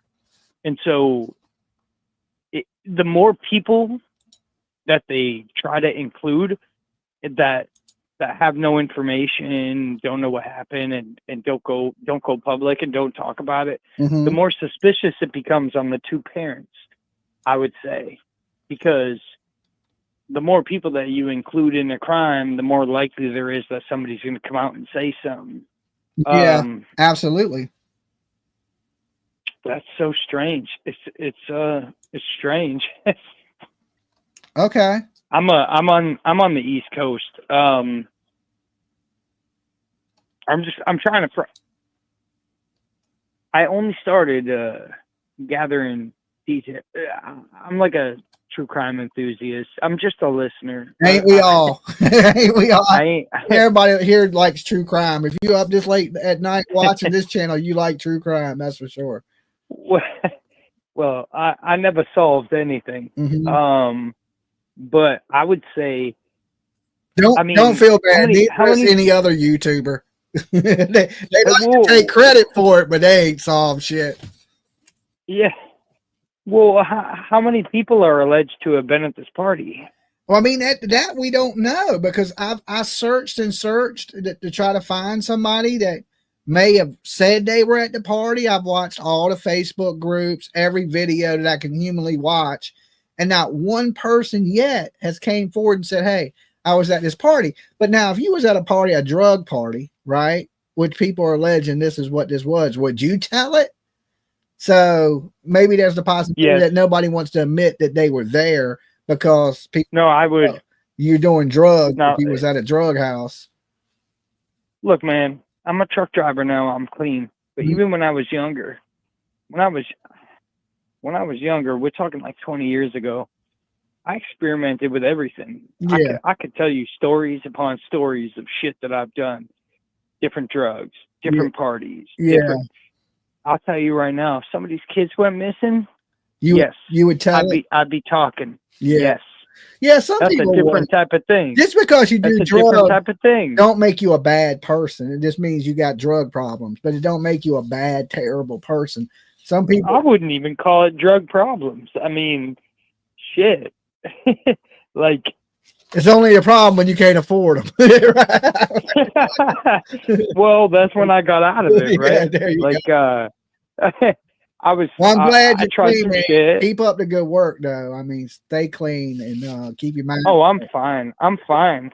I've had my Class A CDL in America for like, I don't know, almost 10 years. Yeah, like, trust me, I'm not failing a drug test. I hold a Class A CDL also. Nice. Yeah. We're talking the same language then. Yeah. I'm just saying, like, I don't know how to explain it. I mean, so we're talking about missing children, and just because you've tried, like, I could list like a dozen drugs. Yeah, but we can't. Just because you've like, we can't say the names of them. Because YouTube funny about that stuff. They think you're promoting it, and we definitely ain't. That's fine. That's fine. That's fine. That's fine. I'm just saying, like, anybody that's like dabbled a bit, you're still a human. Yes. Children go missing. This ain't. I mean, especially. All right, so they might not talk to you. These people at the party, they might not talk to you, but they would have talked to police. And if they talked to police, if they had any kind of relevant information, this case would have progressed, and it would have progressed quickly. The fact that you're saying that there's no really kind of confirmation that a party actually happened, I mean, that just puts more eyes on the parents. Yeah. And then I've seen some of these Facebook groups, and it seems like there's a lot of defense going on with the parents, where it's like, oh, they cared about their kids. They were both caring.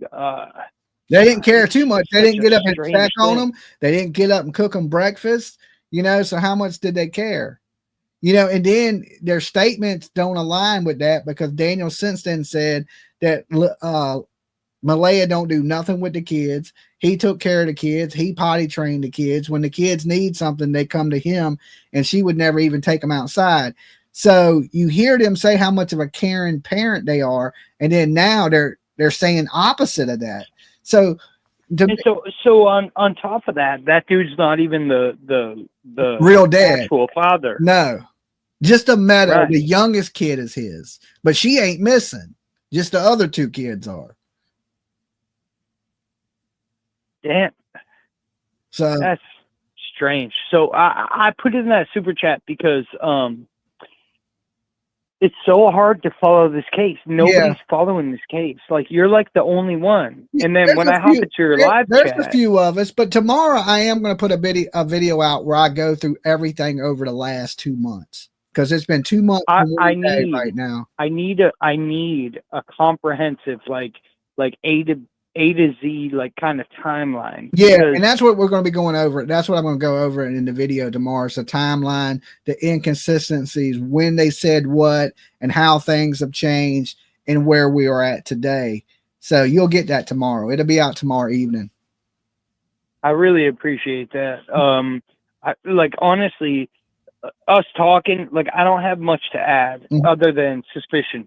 All I have is suspicion. That's what everybody got. That's what everybody. We all got suspicion. We don't have any proof, or they'd be in jail. Right now, it's just us suspicious of these people because of their behavior.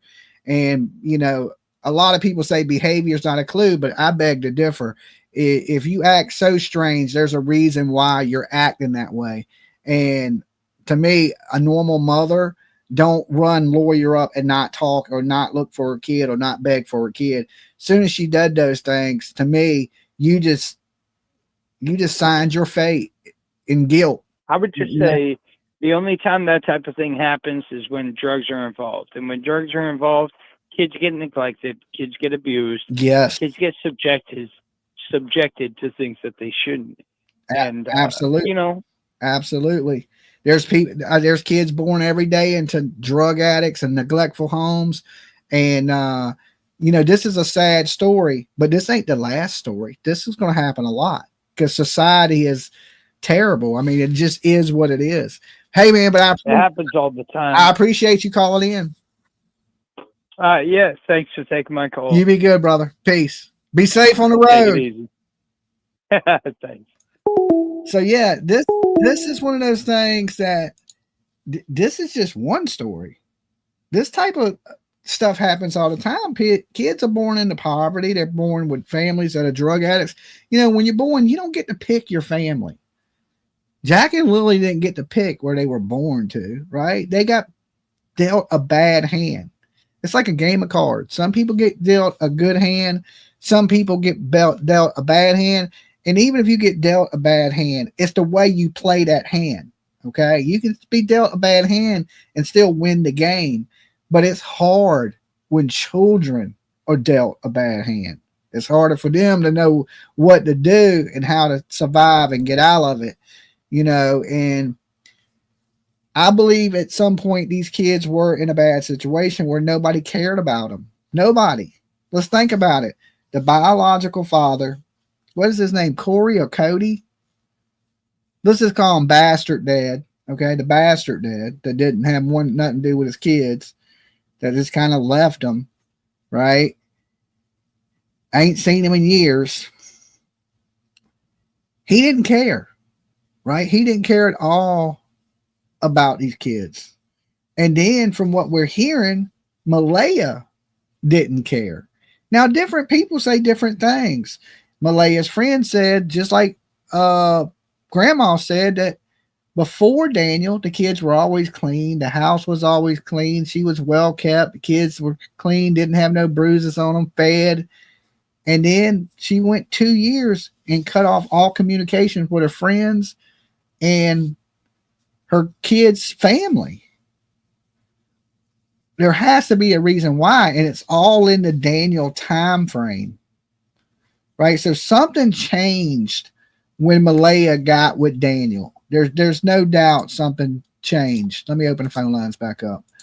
What occurred? I mean, we're just speculating, but I can say something definitely changed. in her, the way she looks. Dolly. Hey, I just wanted to give some information to the previous caller. Hey, you got to turn me down in the background. Go. I just did, sweetie. I just okay. did. So according to the crime timeline, they document the hell out of this case. So Wednesday was a day off school. It was a PD day. According to the crime timeline, it was to commemorate Truth and Reconciliation Day. So in Canada, Truth and Reconciliation is in September, but Pictou County had, the county right beside Pictou County had one of the residential schools. It was actually the only residential school in all of the Maritimes. So all of the children from Pictou County, all of the Native children, would have had to attend that residential school. So the day off on Wednesday, the party, the get together, like all the cars that were seen in the driveway, the belief is that it was to commemorate that day, the day of Truth and Reconciliation, the day that that residential school burnt down and finally like all the kids got to go home. So he was looking for a timeline from beginning to end. Belinda Gavin Fish, he references that crime timeline like religiously. So I don't know if that would be of any information to him or to anybody else who is looking for more information, but that was my understanding of the party. It wasn't a party, it was a day of mourning basically to commemorate all the children that were lost that had to attend the residential school. So I think that's why we're not seeing evidence of parties. Like there's no empties outside, like there's no bottles, there's no cans. Like we would have seen that on the property, wouldn't we? I mean, it don't look like they cleaned up any other yard. I mean, unless they were all partying in the house, then the bottles would be in the house, or their guests were respectful and didn't throw bottles everywhere. I mean, well, wouldn't Belinda have said something? Because Belinda has been very open about the state of the inside of the house. Yeah, she hasn't mentioned anything of that. She said the house was messy, kind of disheveled, but she didn't go into detail of the mess. Right, but had she, I mean, she doesn't. I mean, had she seen that, she probably would have mentioned be it. Volunteering that. Yeah, possibly. I would think so too. If you walked in there with beer bottles everywhere, I think you would mention it. So based on how like the proximity of where they are compared to the reservation, like I'm pretty sure that's what that party was about. It was a day of mourning and it would have been observed because she is part of that tribe. So so I think that's what that is. But I mean, the other theories are much more, I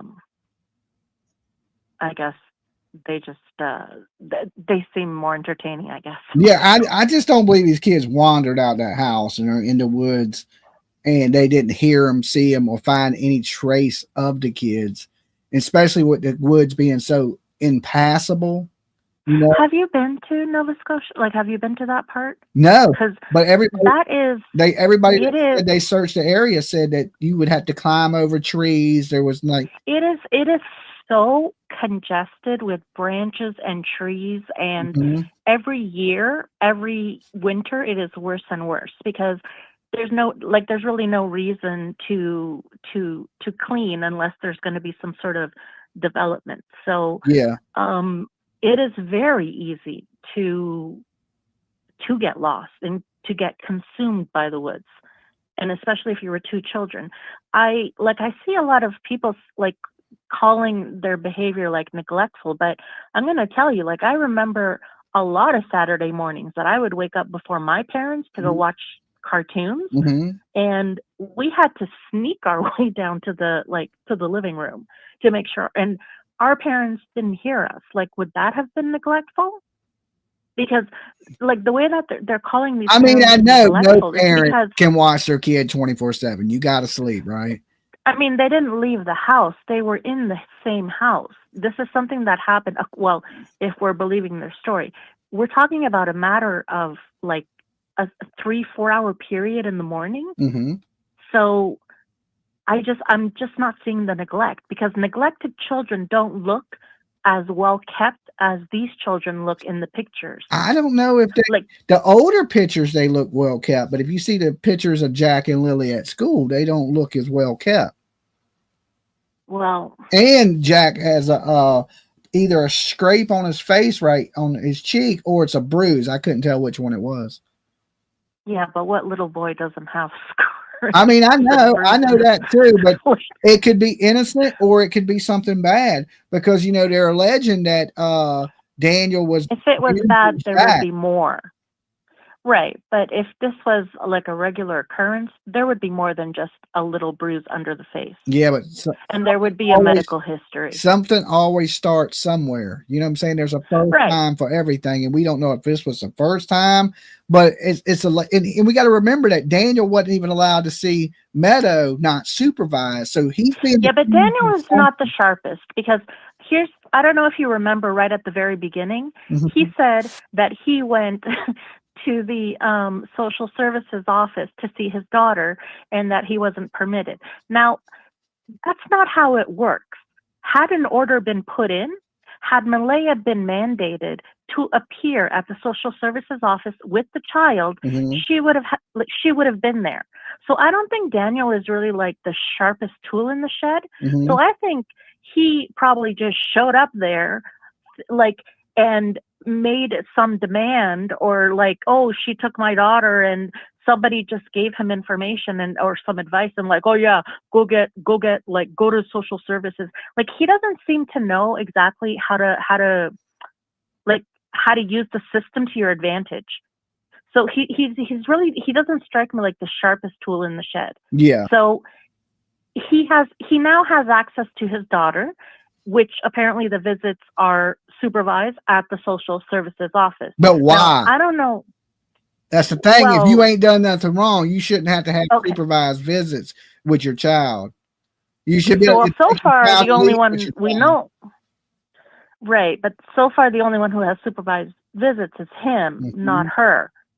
And do we know for a fact that Meadow has been removed from the mother's care? That's just according to them, and I don't really believe everything he says, so I couldn't be 100%. Yeah, no, I don't either. But if he is under supervised visits, then that means that Children's Aid Society is involved, and that right there is a very good reason for the mother to have a lawyer. Because if you want to keep your children, you want to make sure that you're doing everything you need to do to keep the one child you have left. And if there's something else going on there, and Malaya is collaborating with RCMP, like, I don't believe RCMP are just sitting back. Oh, I don't either. We know they're investigating, because Durwood's son called in and said that they came to his house because there was 2 children seen at his house. And they did that the day before yesterday. So they're still actively investigating the case. If he's being truthful. They're observing the hell out of these people, and they have a reason to be observing. So the fact that Malaya is not talking, absolutely, that is absolutely the right thing to do, because she has nothing to there's nothing that she can contribute that any good would come out of it for it to be all over YouTube. Yeah, but what I'm saying, why wouldn't she be on the media saying, please, if she believes there's an abduction like she originally said? Because probably because the police have indicated something to her that is going in the direction of foul play. We don't, something like that. And if we don't believe it was you, but here are the other characters that were in contact with the children that morning. So there is the stepfather, there is the woman in the trailer, and her son. Yeah. So these 3 people are the ones that are like, going around and talking the most. Yeah. spreading stories. Malaya's keeping quiet. So I believe Malaya is completely up to date on what the status of her children is. Mm-hmm. And I believe the RCMP has been very honest with her. And I believe that is the reason for her silence, is that she has received instructions, and it has been confirmed by her lawyer. Like, yeah, absolutely follow that. But if you want the best outcome. Here's one thing I had to say on that is when she came out and she put out there into the media that, I guess her mother, that she is not going to be doing interviews, right? That the RCMP told her not to. Then the RCMP came out and said, well, we didn't tell her not to. We just told her to watch what she says to the media. Did they actually say that? Because I'm surprised, because that's not usually how they operate. Yeah, that came from the RCMP. I mean, I'd had to go back and find it, but the RCMP did come out and release that they said, we told her not. Because they usually don't get into these back and forth. I know. That's what I thought when I heard it too. I was like, wow. That's a little bizarre, but okay. I mean, I would have to look it up on their on their press release site, but that it just seems like, because whatever. That's what they told a media outlet. Now, where it's at, I would have to find exactly, but I'm positive I heard them say that. I have a hard time jiving with that, because law enforcement has no jurisdiction over like social media shit, like beef, you know? So I don't think it was over a social media beef. It's just that she hasn't given any interviews, and I guess they addressed it as far as coming out of the media. But then again, the media is not, you know, I hate to say bad things about the media, but media is not even always right. Well, I'm going to be honest with you. Like I've in my field of work, I deal with the aftermath, and the advice to not speak to the media is exactly what all law enforcement would give. It's what victim services would tell her. It's what social workers would tell her, and it's what her lawyer would tell her.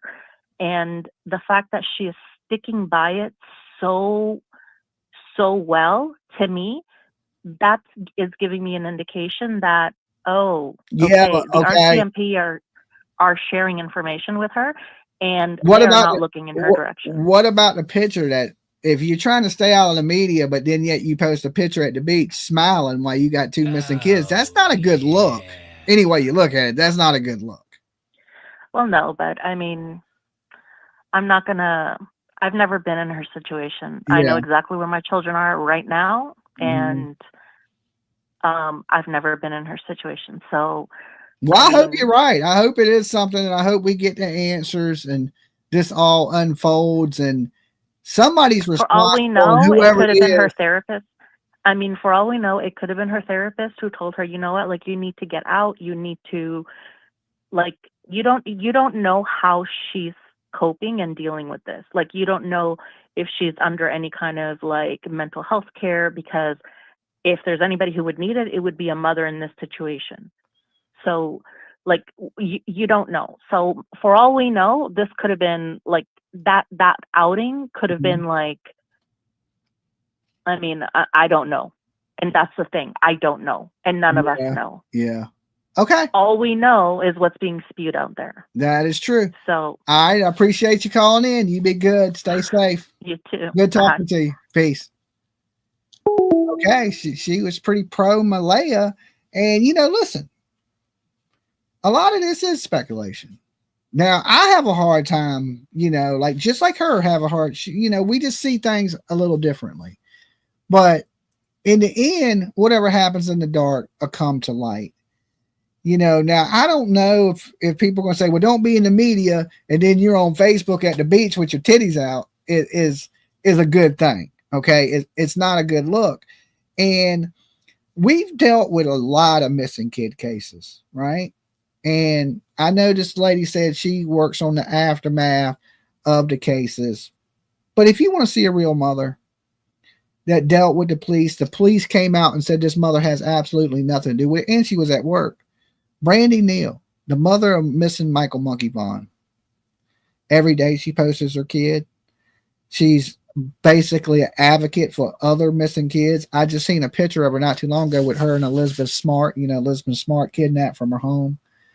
And usually these people, these parents that are involved, John Walsh, okay, if they're not guilty, they become huge advocates for missing children.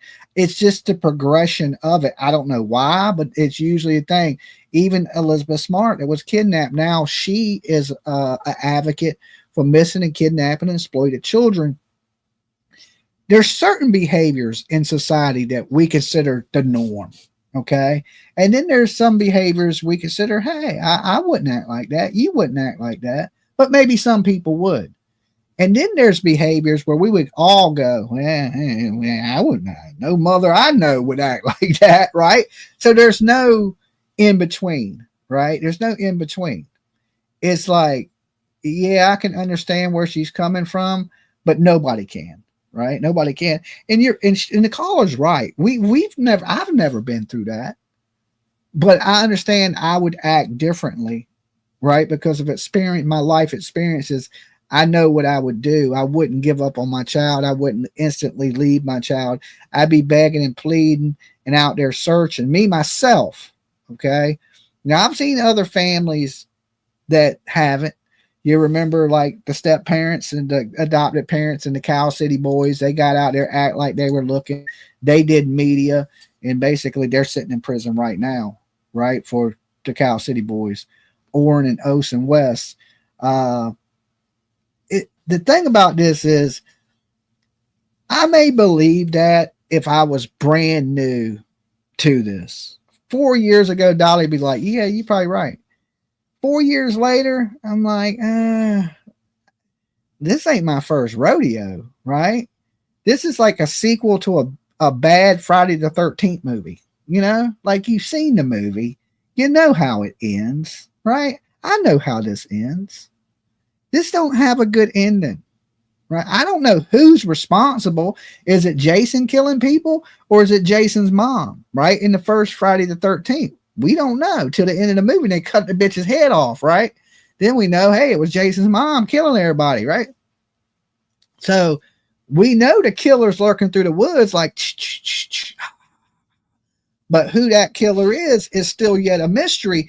And I think that's what's making so much interest in this case is because we know there's foul play. Dolly don't talk about shit that ain't foul play.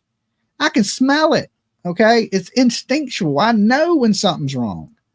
And when my red flags go off, they go off. And when my red flags go off, I haven't been wrong yet. I mean, more psychic than any psychic on this damn thing. When I know something's wrong, it's wrong. And when I say they ain't going to find kids, them kids ain't found. It sucks, right? Because nobody wants to hear that. That's doom and gloom. People want to buy some hope, right? And I could sell you a bunch of hope, but it'd be false hope. And my experience in true crime tells me that. But anybody sitting around here thinking we're going to wake up tomorrow and these kids are going to be recovered, I mean, can I be wrong? Yes, I could be wrong. You know, I ain't right 100% of the time, just 98.9% of the time. If you look at statistics and you look at the odds, the chances of finding these kids alive cuts in half in the first 48 hours. I was just watching 48 hours too tonight, right? And just my experience with other missing parents and seeing how they act and being around people that are emotionless and baby killers. Like, you got to remember, I've sat with baby killers, sat and chatted with them in person. Right. So it's weird that I have experience in something so horrible, but I do. I've been around mothers of kidnapped kids that are legitimately sad and upset. And I've been sat there with mothers that have beat their baby to death and threw them in a dumpster. It's a weird thing to have experience in. It's something you can't learn from a book.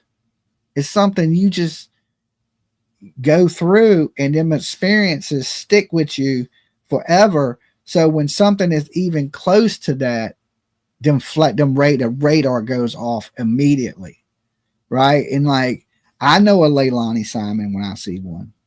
I know a Leilani Simon, right? I know a Megan Boswell when I see a Megan Boswell. And listen, guys, in the beginning of this, I couldn't believe that a mother would hurt their kid. You know, I came from a very loving mother. That was like my mom and dad would never do nothing to hurt me, did everything to help me advance in life. So it's hard for somebody was loved to understand there's people out there that are not loved, because you just know love, because that's the life you've lived. You lived a life of people loving you and caring for you. So it's really hard to understand that nobody gives a shit about these kids. It was tough for me, right? Because I came up in such a loving environment as far as myself to see these things and go, man, let me give these people the benefit of the doubt. Now I don't. Now I know people will hurt their kids, and for no reason. Like, it don't even have to make sense, right? Everybody wants to make sense out of things. You're normal. You'll never understand the mind of a crazy if you're not crazy. You just won't, because your mind thinks right. Their mind don't. Okay, it's just a totally different mindset. Like, you just see the world differently than they do. To where, like me, I have tons of emotion, right? Tons about everything. Happiness, sadness, anger. But when you start getting around these people that have none, it's a different vibe. I always tell people I'm a vibe person. Like, I can feel your vibe. I can tell what kind of person you are when I get around you, right? Because of the energy you put out, right? I know there's people that, they say you're empath. I don't know about all that. I just know that when I'm around you, I can tell what type of person you are. I can tell if you're a good person. I can tell if you're a bad person. And I mean, I can't read your mind, but I can tell your energy, your vibe, right? And that's just one of the things that I've always been able to do. Like, I can tell, like, when I'm in a bad situation, I know when I'm in a bad situation. I know when things are about to go left quick, right? I sense things really well. And sometimes it's a little trickier for me to do it online. Oh, but if I get around you, I don't care what anybody says. I know. From the minute I sit with you and talk with you, I'll know. And people can say what they want, but once that vibe locks in and it's in my mind that I can feel your energy, I'll know what kind of person you are. A little different. That's why I tell people, that's why I like to be at the scene of the crime and meet the people that are involved, because then I know who's good people. I know who's bad people. I know who's putting off positive energy. I know who's putting off the negative energy. And I hate to say this is a sequel to a bad movie. It ain't like we ain't never seen it before. We have, right? I've seen it a bunch of times. I don't know what movies y'all been watching, but I'm a big movie buff, and I've seen this movie. And I know the ending of this movie. PJ tells me all the time, we'll start to watch a movie, and I'll tell her the ending of the movie. And she'd be like, have you seen this? And I'd be like, no. It's just that predictable. Maybe I should have been a movie director. Especially if a movie don't have any good twists or curveballs thrown into it. And a lot of times I'll see the curveballs coming. It's just, all movies are kind of based off the same kind of concept. And then once you know that concept, just like true crime is, and these lies are based off the same kind of concept. Once you just, like I said, if you start telling little lies, and some people would say, oh, no big deal. That ain't no big deal. It's just a little, he made a mistake. We heard that, right? No, he lied. And it don't matter how tiny the lie is. It don't matter if it is a microscopic lie. Now, embellishing is different. Okay, but lying is a lie. No matter how little, no matter how big, it is still a lie. Okay. Now, if you say I outran the helicopter, that's embellishing. That's making yourself bigger than what you actually are. That's acceptable. I can live with that. Turning yourself into a superhero, exaggerating a fish story. Oh, I caught a fish. You know, you catch a fish this big, but time you tell the story, the fish is this big, right? That's just embellishing.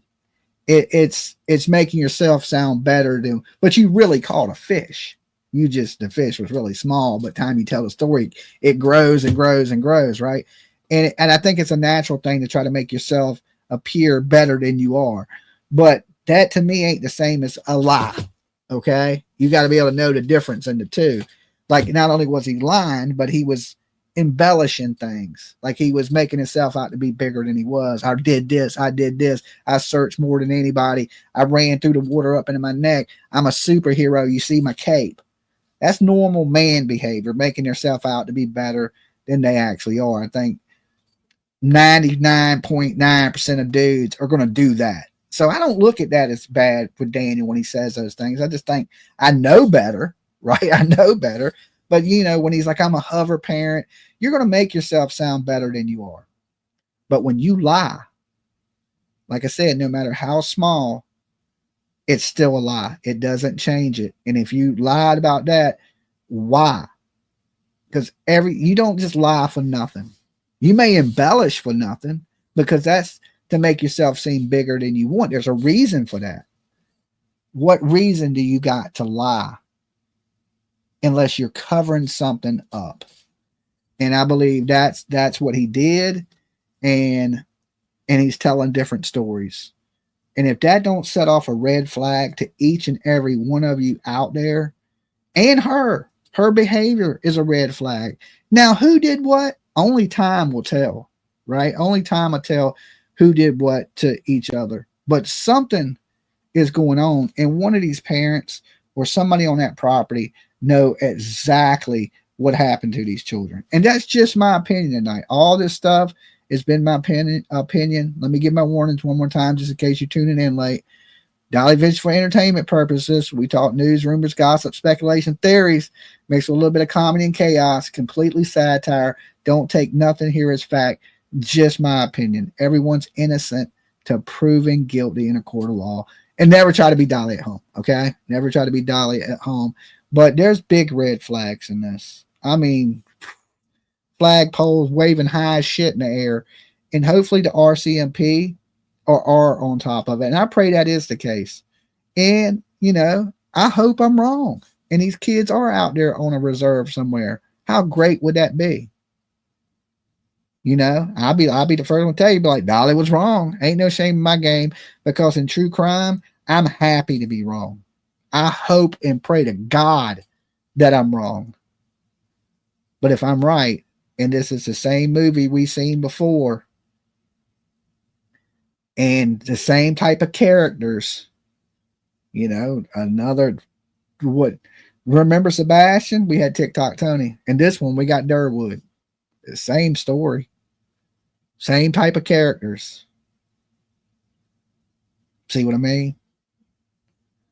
I've been around the block too many times not to know what's coming. So with that said, you guys let me know what you think in the comment box down below after this video ends, just in case you can get a chance to call in or nothing. If you haven't, make sure you like the video, share the videos. It helps us grow. If you're watching and ain't subbed up, definitely sub the channel, ring the bell for notifications. It's been a great night hanging out with you, getting to talk to you guys and listen to your opinions on the case. And remember, your opinion is just as important as mine. Just like the lady that called in and said Malaya's innocent. Well, she didn't say she was innocent, but she kind of sided with Malaya. She may be right, right? But we're going to find out. The time will come, and I'm a strong believer in what happens in the dark will come to light. And let's just pray it comes a little quicker than, you know, that it gets here and we get these answers and there's justice, no matter what that justice is. If it's returning the kids or finding the kids safe, or if these kids are hurt and somebody hurt them, that justice is delivered. Because Dolly Vision, all we're about is justice. We just want to see justice served to those who need it served. Okay. And remember, justice is so served cold. It's served cold. Your time is coming, right? So if you out there and you done something horrible and you think the world ain't going to find you, people are going to find out. And justice will come. It comes to everybody. And if it don't get you, karma will. Either way, you're getting got.